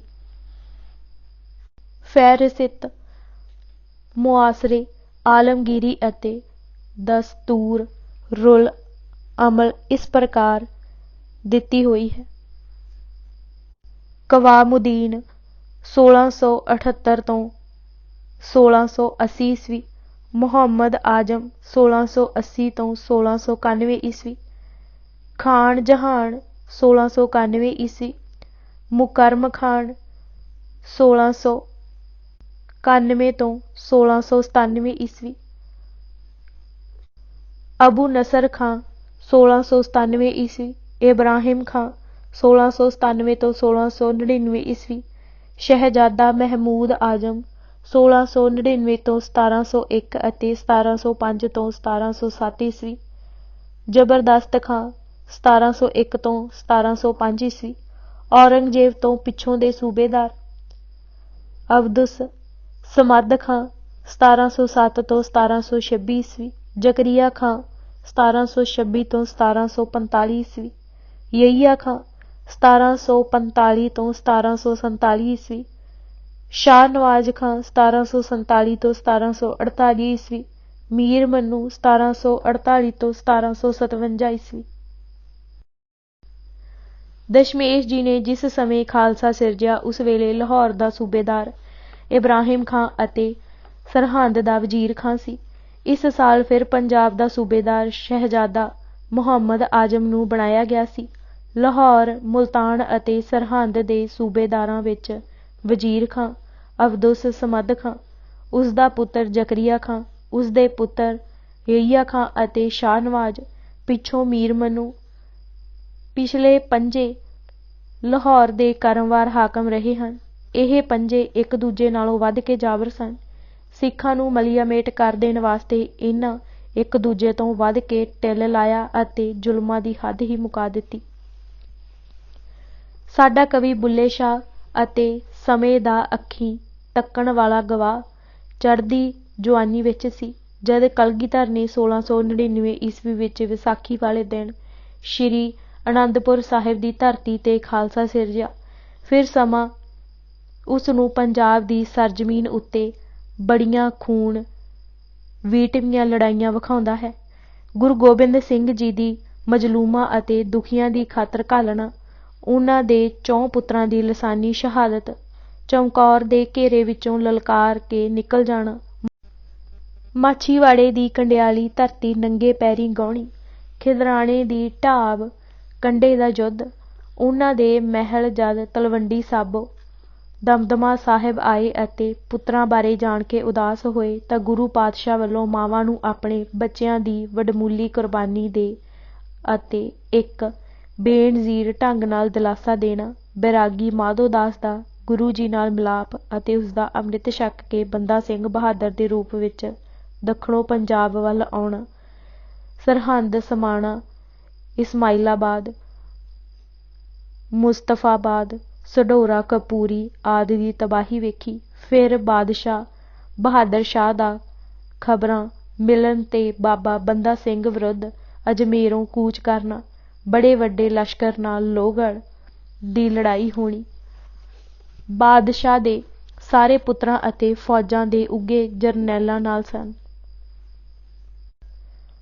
ਫੌਜ, ਜਿਸ ਦੀ ਗਿਣਤੀ ਲੱਖਾਂ ਵਿੱਚ ਸੀ, ਬੰਦਾ ਸਿੰਘ ਨੂੰ ਫੜ ਨਾ ਸਕੀ। ਕਰਨਾਲ ਤੋਂ ਲੈ ਕੇ ਲਾਹੌਰ ਦੀਆਂ ਕੰਧਾਂ ਤੱਕ ਮੁਗਲਾਂ ਦੇ ਰਾਜ ਦੀ ਸਫ਼ ਵਲੇਟੀ ਗਈ। ਬੰਦਾ ਸਿੰਘ ਬਚ ਕੇ ਨਿਕਲ ਗਿਆ। ਬਾਦਸ਼ਾਹ ਮਾਯੂਸ ਹੋ ਕੇ ਲਾਹੌਰ ਪਰਤਿਆ। ਇੱਥੇ ਆ ਕੇ 10 ਦਸੰਬਰ 1710 ਈਸਵੀ ਸਿੱਖਾਂ ਦੀ ਕਤਲਆਮ ਦਾ ਹੁਕਮ ਜਾਰੀ ਕੀਤਾ। ਬਾਦਸ਼ਾਹ ਬਹਾਦਰ ਸ਼ਾਹ ਛੇਤੀ ਹੀ ਇੱਥੇ ਲਾਹੌਰ ਵਿਖੇ ਮਰ ਗਿਆ। ਉਸਦੇ ਪੁੱਤਰਾਂ ਵਿੱਚ ਗੱਦੀ ਲਈ ਤਲਵਾਰ ਖੜਕੀ। ਬੰਦਾ ਸਿੰਘ ਵੀ ਪਹਾੜਾਂ ਤੋਂ ਰਾਏਪੁਰ ਅਤੇ ਬਹਿਰਾਮਪੁਰ ਪਠਾਨਕੋਟ ਵੱਲ ਉਤਰ ਆਇਆ। ਫਿਰ ਦੂਸਰੀ ਵਾਰ ਪੰਜਾਬ ਦੇ ਬਹੁਤ ਸਾਰੇ ਹਿੱਸੇ ਉੱਤੇ ਉਸਨੇ ਸਿੱਖਾਂ ਦਾ ਰਾਜ ਸਥਾਪਿਤ ਕਰ ਦਿੱਤਾ। ਦੂਜੇ ਪਾਸੇ ਦਿੱਲੀ ਦੇ ਤਖ਼ਤ ਅਤੇ ਸਈਦ ਭਰਾਵਾਂ ਦੀ ਸਹਾਇਤਾ ਨਾਲ ਫਰੱਖਸ਼ੀਅਰ ਬੈਠਾ। ਫਰੱਖਸ਼ੀਅਰ ਦੇ ਹੁਕਮਾਂ ਨਾਲ ਦੂਜੀ ਵਾਰ ਦਿੱਲੀ, ਲਾਹੌਰੋਂ, ਕਸ਼ਮੀਰੋਂ, ਮੁਲਤਾਨੋਂ ਮੁਗਲ ਫੌਜਾਂ ਦਾ ਬੰਦਾ ਸਿੰਘ ਵਿਰੁੱਧ ਚੜ੍ਹਾਈਆਂ ਅਤੇ ਲਾਹੌਰ ਲਾਗੇ ਲੜਾਈ ਛਿੜ ਕੇ ਗੁਰਦਾਸਪੁਰ ਨੰਗਲ ਦੇ ਘੇਰੇ ਤੇ ਆ ਠਹਿਰੀ। ਇਹ ਘੇਰਾ 8 ਮਹੀਨੇ 11 ਦਿਨ ਤੱਕ ਰਿਹਾ। ਅਖੀਰ ਰਸਦ ਪਾਣੀ ਖੁਣੋ ਅਤੇ ਅਬਦੁਸ ਸਮਦ ਖਾਂ ਦੇ ਝੂਠੇ ਦਾਅਵੇ ਕਰਕੇ ਬੰਦਾ ਸਿੰਘ ਅਤੇ ਉਸਦੇ ਸਾਥੀਆਂ ਦਾ ਫੜੇ ਜਾਣਾ, ਜਿਨ੍ਹਾਂ ਨੂੰ ਪਹਿਲਾਂ ਲਾਹੌਰ ਲਿਜਾਇਆ ਗਿਆ, ਪਿੱਛੋਂ ਦਿੱਲੀ ਲਿਜਾ ਕੇ ਸ਼ਹੀਦ ਕੀਤਾ ਗਿਆ। ਸਿੱਖਾਂ ਦੀ ਰਾਜਸੀ ਸੱਤਾ ਟੁੱਟ ਗਈ ਅਤੇ ਫਿਰ ਸਿੱਖਾਂ ਉੱਤੇ ਜ਼ਬਰ ਜ਼ੁਲਮ ਦੀ ਹਨੇਰੀ ਝੁੱਲਣ ਲੱਗੀ। ਲਾਹੌਰ ਨਖਾਸ ਮੰਡੀ ਵਾਲੀ ਥਾਂ ਸਿੱਖਾਂ ਨੂੰ ਚਰਖੜੀਆਂ ਉੱਤੇ ਚੜ੍ਹਾਉਣਾ, ਪੁੱਠੀਆਂ ਖੱਲਾਂ ਅਤੇ ਖੋਪਰੀਆਂ ਉਤਾਰਨੀਆਂ, ਸਿੱਖ ਬੀਬੀਆਂ ਨੂੰ ਤਸੀਹੇ ਦੇਣੇ, ਦੁੱਧ ਚੁੰਘਦੇ ਮਾਸੂਮ ਬੱਚਿਆਂ ਨੂੰ ਮਾਵਾਂ ਦੀਆਂ ਗੋਦੀਆਂ ਵਿੱਚੋਂ ਧੂ ਕੇ ਹਵਾ ਵਿੱਚ ਉਛਾਲ ਕੇ ਹੇਠਾਂ ਡਿੱਗਦਿਆਂ ਨੂੰ ਨੇਜਿਆਂ ਤੇ ਟੰਗਣਾ, ਫਿਰ ਟੁਕੜੇ ਟੁਕੜੇ ਕਰਕੇ ਹਾਰ ਪਰੋ ਕੇ ਮਾਵਾਂ ਦੇ ਗਲੀ ਪਾਉਣਾ। ਗਸ਼ਤੀ ਫੌਜਾਂ ਨੇ ਫਸਲਾਂ ਅਤੇ ਝਲਾਂ ਬੇਲਿਆਂ ਵਿੱਚ ਸਿੱਖਾਂ ਦੇ ਸ਼ਿਕਾਰ ਲਈ ਸ਼ਿਕਾਰੀ ਕੁੱਤਿਆਂ ਵਾਂਗ ਮਗਰ ਪੈ ਉਹਨਾਂ ਦਾ ਸ਼ਿਕਾਰ ਕਰਨਾ ਆਦਿ। ਇਹ ਸਭ ਖੂਨੀ ਅਤੇ ਰੂਹ ਕੰਬਾਊ ਨਜ਼ਾਰੇ ਸਮੇਂ ਦੇ ਦਰਪਣ ਨੇ ਸਭ ਲੋਕਾਂ ਅਤੇ ਸ਼ਾਹੀ ਬੁੱਲ੍ਹੇ ਸ਼ਾਹ ਦੀਆਂ ਅੱਖਾਂ ਅੱਗੇ ਪੇਸ਼ ਕੀਤੇ। ਇਸ ਸਮੇਂ ਇਸ ਸਾਈਂ ਜੀ ਨੇ ਲਾਹੌਰ ਵਿੱਚ ਭਾਈ ਹਕੀਕਤ ਰਾਏ ਧਰਮੀ ਨੂੰ ਬੱਚਿਆਂ ਦੇ ਆਪਸੀ ਇੱਕ ਮਾਸੂਮੀ ਝਗੜੇ ਕਾਰਨ ਕੱਠਮੂਲਿਆਂ ਹੱਥੋਂ 1735 ਵਿੱਚ ਬਾਗਬਾਨਪੁਰੇ ਲਾਗੇ ਲਾਹੌਰ ਪਹਿਲਾਂ ਸੰਗਸਾਰ ਹੁੰਦਾ ਅਤੇ ਫਿਰ ਕਤਲ ਹੁੰਦਾ ਵੇਖਿਆ। ਤਵੱਸਬ ਵਿੱਚ ਸੜੇ ਹੋਏ ਮੁਲਾਣਿਆਂ ਅਤੇ ਮੁਫਤੀਆਂ ਨੇ ਭਾਈ ਹਕੀਕਤ ਰਾਏ ਨੂੰ ਸੰਗਸਾਰ ਕਰਕੇ ਮਾਰਨ ਦਾ ਫਤਵਾ ਦਿੱਤਾ ਸੀ। ਮਿੱਥੇ ਦਿਨ ਤੇ ਉਸ ਨੂੰ ਜ਼ਮੀਨ ਵਿੱਚ ਗੱਡ ਕੇ ਉਸਦੇ ਹੱਥ ਪਿੱਛੇ ਬੰਨ੍ਹ ਦਿੱਤੇ ਗਏ। ਮੁਲਾਣੇ ਨੇ ਜਦ ਅਖੀਰ ਵਾਰੀ ਵੀ ਦੀਨ ਮੁਹੰਮਦੀ ਨਾ ਮੰਨਣ ਦਾ ਜਵਾਬ ਸੁਣਿਆ ਤਾਂ ਵਾਪਸ ਪਿੱਛੇ ਆ ਕੇ ਸੁਆਬ ਖੱਟਣ ਆਏ ਭੂਤਰੇ ਹੋਏ ਮੁਸਲਮਾਨ ਛੋਕਰਿਆਂ ਨੂੰ ਇਸ਼ਾਰਾ ਕੀਤਾ। ਇੱਟ ਪੱਥਰ ਵਰਨ ਲੱਗਾ। ਉਸ ਬੇਗੁਨਾਹ ਦੀ ਮੰਦੀ ਹਾਲਤ ਤੱਕ ਕਿ ਪਹਿਰੇ ਤੇ ਇੱਕ ਸਿਪਾਹੀ ਨੇ ਤਰਸ ਖਾ ਕੇ ਉਸਦਾ ਸਿਰ ਤਲਵਾਰ ਨਾਲ ਵੱਢ ਕੇ ਉਸਨੂੰ ਛੁਟਕਾਰਾ ਦਿਵਾਇਆ। 1738 ਈਸਵੀ ਵਿੱਚ ਭਾਈ ਮਣੀ ਸਿੰਘ ਵਰਗੇ ਮਹਾਨ ਸੰਤ ਦੇ ਬੰਦ ਕੱਟੇ ਗਏ। ਝੂਠੇ ਭਗਤ ਨਿਰੰਜਣੀਏ ਦੀ ਚੁਗਲੀ ਅਤੇ ਭਾਈ ਤਾਰੂ ਸਿੰਘ ਦੀ ਖੋਪਰੀ ਉਤਰਵਾਈ ਗਈ। ਅਗਲੇ ਸਾਲ ਭਾਈ ਸਭੇਗ ਸਿੰਘ ਜੰਬਰ ਅਤੇ ਉਸਦੇ ਪੁੱਤਰ ਸ਼ਾਹਬਾਜ਼ ਸਿੰਘ ਨੂੰ ਚਰਖੜੀ ਤੇ ਚੜ੍ਹਾ ਕੇ ਸ਼ਹੀਦ ਕੀਤਾ ਗਿਆ। ਲਖਪਤ ਰਾਏ ਦਾ ਭਰਾ ਜਸਪਤ ਰਾਏ ਹੰਕਾਰ ਵਸ ਹੋ ਕੇ ਸਿੰਘਾਂ ਦਾ ਸ਼ਿਕਾਰ ਖੇਡਦਾ ਹੋਇਆ ਸਿੰਘਾਂ ਹੱਥੋਂ ਹੀ ਮਾਰਿਆ ਗਿਆ। ਕ੍ਰੋਧ ਵਿੱਚ ਸੜਦੇ ਲਖਪਤ ਰਾਏ ਨੇ ਭਰਾ ਦੇ ਬਦਲੇ ਵਜੋਂ ਲਾਹੌਰ ਦੇ ਹਜ਼ਾਰਾਂ ਮਾਸੂਮ ਅਤੇ ਬੇਗੁਨਾਹ ਸਿੱਖ ਫੜ ਕੇ ਪਤਵੰਤਿਆਂ ਦੇ ਮਿੰਨਤਾਂ ਕਰਨ ਤੇ ਵੀ ਸੋਮਾਵਤੀ ਮੱਸਿਆ ਵਾਲੇ ਦਿਨ ਨਖਾਸ ਚੌਂਕ ਵਿਖੇ ਕਤਲ ਕਰਵਾ ਦਿੱਤੇ ਅਤੇ ਗੱਲ ਇੱਥੋਂ ਤੱਕ ਅੱਗੇ ਵਧਾਈ ਕਿ ਸ੍ਰੀ ਗੁਰੂ ਨਾਨਕ ਦੇਵ ਜੀ ਦਾ ਪੰਥ ਹੀ ਇਸ ਧਰਤੀ ਤੋਂ ਮਿਟਾ ਦੇਣ ਦਾ ਬੀੜਾ ਚੁੱਕ ਲਿਆ। ਇਸ ਸਬੰਧ ਵਿੱਚ 2 ਜੇਠ 1746 ਈਸਵੀ ਨੂੰ ਪਹਿਲਾ ਘੱਲੂਘਾਰਾ ਵਾਪਰਿਆ, ਜਿਸ ਦੌਰਾਨ ਸਿੱਖ ਕੌਮ ਦੇ 7000 ਸੂਰਮੇ ਕੁਝ ਦਿਨਾਂ ਵਿੱਚ ਹੀ ਮਾਰੇ ਗਏ। ਅਨੇਕਾਂ ਫੜੇ ਗਏ ਜੋ ਲਾਹੌਰ ਲਿਆ ਕੇ ਸ਼ਹੀਦਗੰਜ ਵਾਲੀ ਥਾਂ ਤੇ ਸ਼ਹੀਦ ਕੀਤੇ ਗਏ। ਫਿਰ ਜਦ ਮੀਰ ਮਨੂ ਦੀ ਸੂਬੇਦਾਰੀ ਆਈ ਤਾਂ ਸਿੰਘਾਂ ਦੀ ਘਾਣ ਹੀ ਲੱਥ ਗਏ। ਮਨੂ ਬੜੀ ਬੇਰਹਿਮੀ ਨਾਲ ਸਿੱਖਾਂ ਨੂੰ ਮਾਰ ਖਪਾਈ ਜਾਂਦਾ ਅਤੇ ਸਿੱਖ ਵੀ ਕੌੜੀ ਵੇਲ ਵਾਂਗ ਵੱਧਦੇ ਰਹੇ। ਮਨੂ ਨੇ ਪੂਰਾ ਤਾਣ ਲਾਇਆ ਕਿ ਸਿੱਖ ਮੁੱਕ ਜਾਣ, ਪਰ ਸਿੱਖਾਂ ਨਾ ਮੁੱਕਣਾ ਸੀ ਸੋ ਨਾ ਮੁੱਕੇ, ਪਰ ਉਹ ਆਪ ਸਿੱਖਾਂ ਨੂੰ ਮੁਕਾਂਦਾ ਮੁੱਕ ਗਿਆ। ਉਸ ਵੇਲੇ ਇਹ ਸ਼ਬਦ ਹਰ ਇੱਕ ਦੀ ਜ਼ੁਬਾਨ 'ਤੇ ਸਨ। ਮਨੂ ਸਾਡੀ ਦਾਤਰੀ, ਅਸੀਂ ਮਨੂ ਦੇ ਸੋਏ, ਜਿਉਂ-ਜਿਉਂ ਸਾਨੂੰ ਵੜਦਾ ਅਸੀਂ ਦੂਣ ਸਵਾਣੇ ਹੋਏ। ਸਿੱਖਾਂ ਉੱਤੇ ਮਨੂ ਦੇ ਜ਼ਬਰ ਦਾ ਵਰਣਨ ਕਰਦਿਆਂ ਤਵਾਰੀਖਕਾਰ ਕਨ੍ਹੱਈਆ ਲਾਲ ਨੇ ਲਿਖਿਆ ਹੈ, ਮੀਰ ਮਨੂ ਨੇ ਪਹਾੜੀ ਰਾਜਿਆਂ ਦੇ ਨਾਮ ਹੁਕਮ ਜਾਰੀ ਕੀਤੇ ਕਿ ਆਪਣੇ ਆਪਣੇ ਇਲਾਕੇ ਵਿੱਚੋਂ ਸਿੱਖਾਂ ਨੂੰ ਫੜ ਕੇ ਉਸ ਕੋਲ ਭੇਜੇ ਜਾਣ। ਸੈਂਕੜੇ ਹਜ਼ਾਰਾਂ ਸਿੱਖ ਰੋਜ਼ ਫੜੇ ਜਾਂਦੇ ਅਤੇ ਲਾਹੌਰ ਭੇਜੇ ਜਾਂਦੇ, ਜਿੱਥੇ ਨਖਾਸ ਵਾਲੀ ਮੰਡੀ ਵਾਲੀ ਥਾਂ ਉਹਨਾਂ ਨੂੰ ਕਤਲ ਕਰ ਦਿੱਤਾ ਜਾਂਦਾ।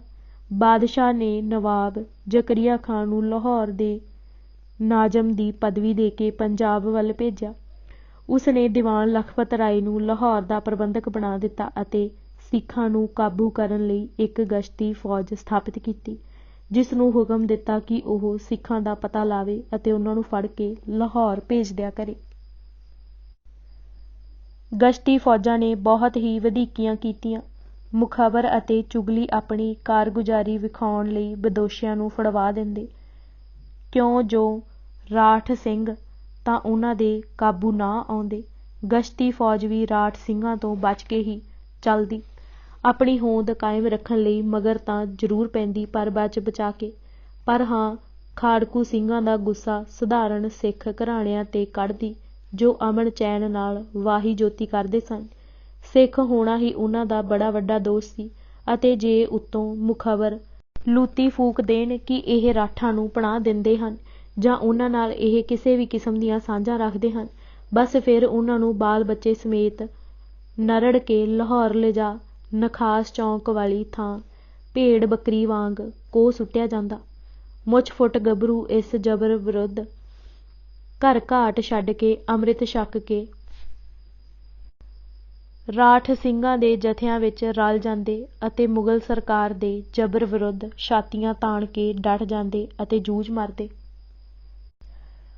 ਇਸ ਵੇਲੇ ਰਾਠ ਸਿੰਘਾਂ ਦੇ ਕਈ ਜਥੇ ਬਣੇ ਹੋਏ ਸਨ, ਜੋ ਮੁਗਲ ਸਰਕਾਰ ਨੂੰ ਹਿੱਕ ਦੇ ਫੋੜੇ ਵਾਂਗ ਤੜਫਾਉਂਦੇ ਸਨ। ਇਹ ਘਰ ਘਾਟ ਛੱਡੀ ਫਿਰਦੇ ਲੋਕ ਬਿਪਤਾ ਦੇ ਮੂੰਹੋਂ ਆਏ ਹੋਏ ਬੜਾ ਹੀ ਔਖਾ ਸਮਾਂ ਕੱਟ ਰਹੇ ਸਨ। ਜੰਗਲ ਬੇਲੇ ਅਤੇ ਪਹਾੜਾਂ ਦੀਆਂ ਖੱਡਾਂ ਇਹਨਾਂ ਦਾ ਆਸਰਾ ਸਨ। ਨਾ ਪਾਸ ਹਥਿਆਰ ਪੂਰੇ, ਨਾ ਘੋੜੇ, ਨਾ ਟਿਕਾਣਾ, ਨਾ ਕੋਈ ਢੁਕਵਾਂ ਖਾਣਾ ਪੀਣ ਦਾ ਪ੍ਰਬੰਧ, ਨਾ ਜ਼ਖਮਾਂ ਲਈ ਮੱਲਮ ਪੱਟੀ ਅਤੇ ਬਿਮਾਰੀ ਵੇਲੇ ਦਵਾ ਦਾਰੂ ਦੀ ਹੀ ਸੁਵਿਧਾ। ਪਰ ਹਰ ਵੇਲੇ ਸਿਰ 'ਤੇ ਮੌਤ ਮੰਡਰਾਉਂਦੀ ਰਹਿੰਦੀ। ਪਰ ਕੀ ਮਜਾਲ ਕਿ ਕੋਈ ਕਸ਼ਟਾਂ ਤੋਂ ਆਤੁਰ ਹੋ ਕੇ ਸਰਕਾਰ ਅੱਗੇ ਹਥਿਆਰ ਸੁੱਟ ਗੀਦੀ ਬਣ ਭਰਾਵਾਂ ਨੂੰ ਛੱਡ ਗਿਆ ਹੋਵੇ। ਜਿਉਂ-ਜਿਉਂ ਮੁਗਲ ਸਰਕਾਰ ਦਾ ਜ਼ਬਰ ਵੱਧਦਾ ਜਾ ਰਿਹਾ ਸੀ, ਸਿੰਘਾਂ ਦੇ ਸੰਘਰਸ਼ ਵਿੱਚ ਉਭਾਰ ਆ ਰਿਹਾ ਸੀ। ਰਾਠ ਸਿੰਘਾਂ ਦੇ ਹੁਣ ਤੱਕ ਕਈ ਸਵਤੰਤਰ ਜਥੇ ਬਣ ਚੁੱਕੇ ਸਨ। ਇਹ ਸਾਰੇ ਦ੍ਰਿਸ਼ ਬੁੱਲ੍ਹੇ ਸ਼ਾਹ ਦੀ ਅੱਖੋਂ ਓਹਲੇ ਕਿਵੇਂ ਰਹਿ ਸਕਦੇ ਸਨ।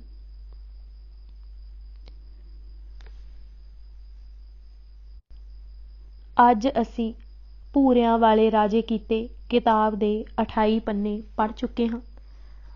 ਬਾਕੀ ਦੀ ਕਿਤਾਬ ਅਸੀਂ ਅਗਲੇ ਭਾਗ ਵਿੱਚ ਪੜ੍ਹਾਂਗੇ। ਵਾਹਿਗੁਰੂ ਜੀ ਕਾ ਖਾਲਸਾ, ਵਾਹਿਗੁਰੂ ਜੀ ਕੀ ਫਤਿਹ।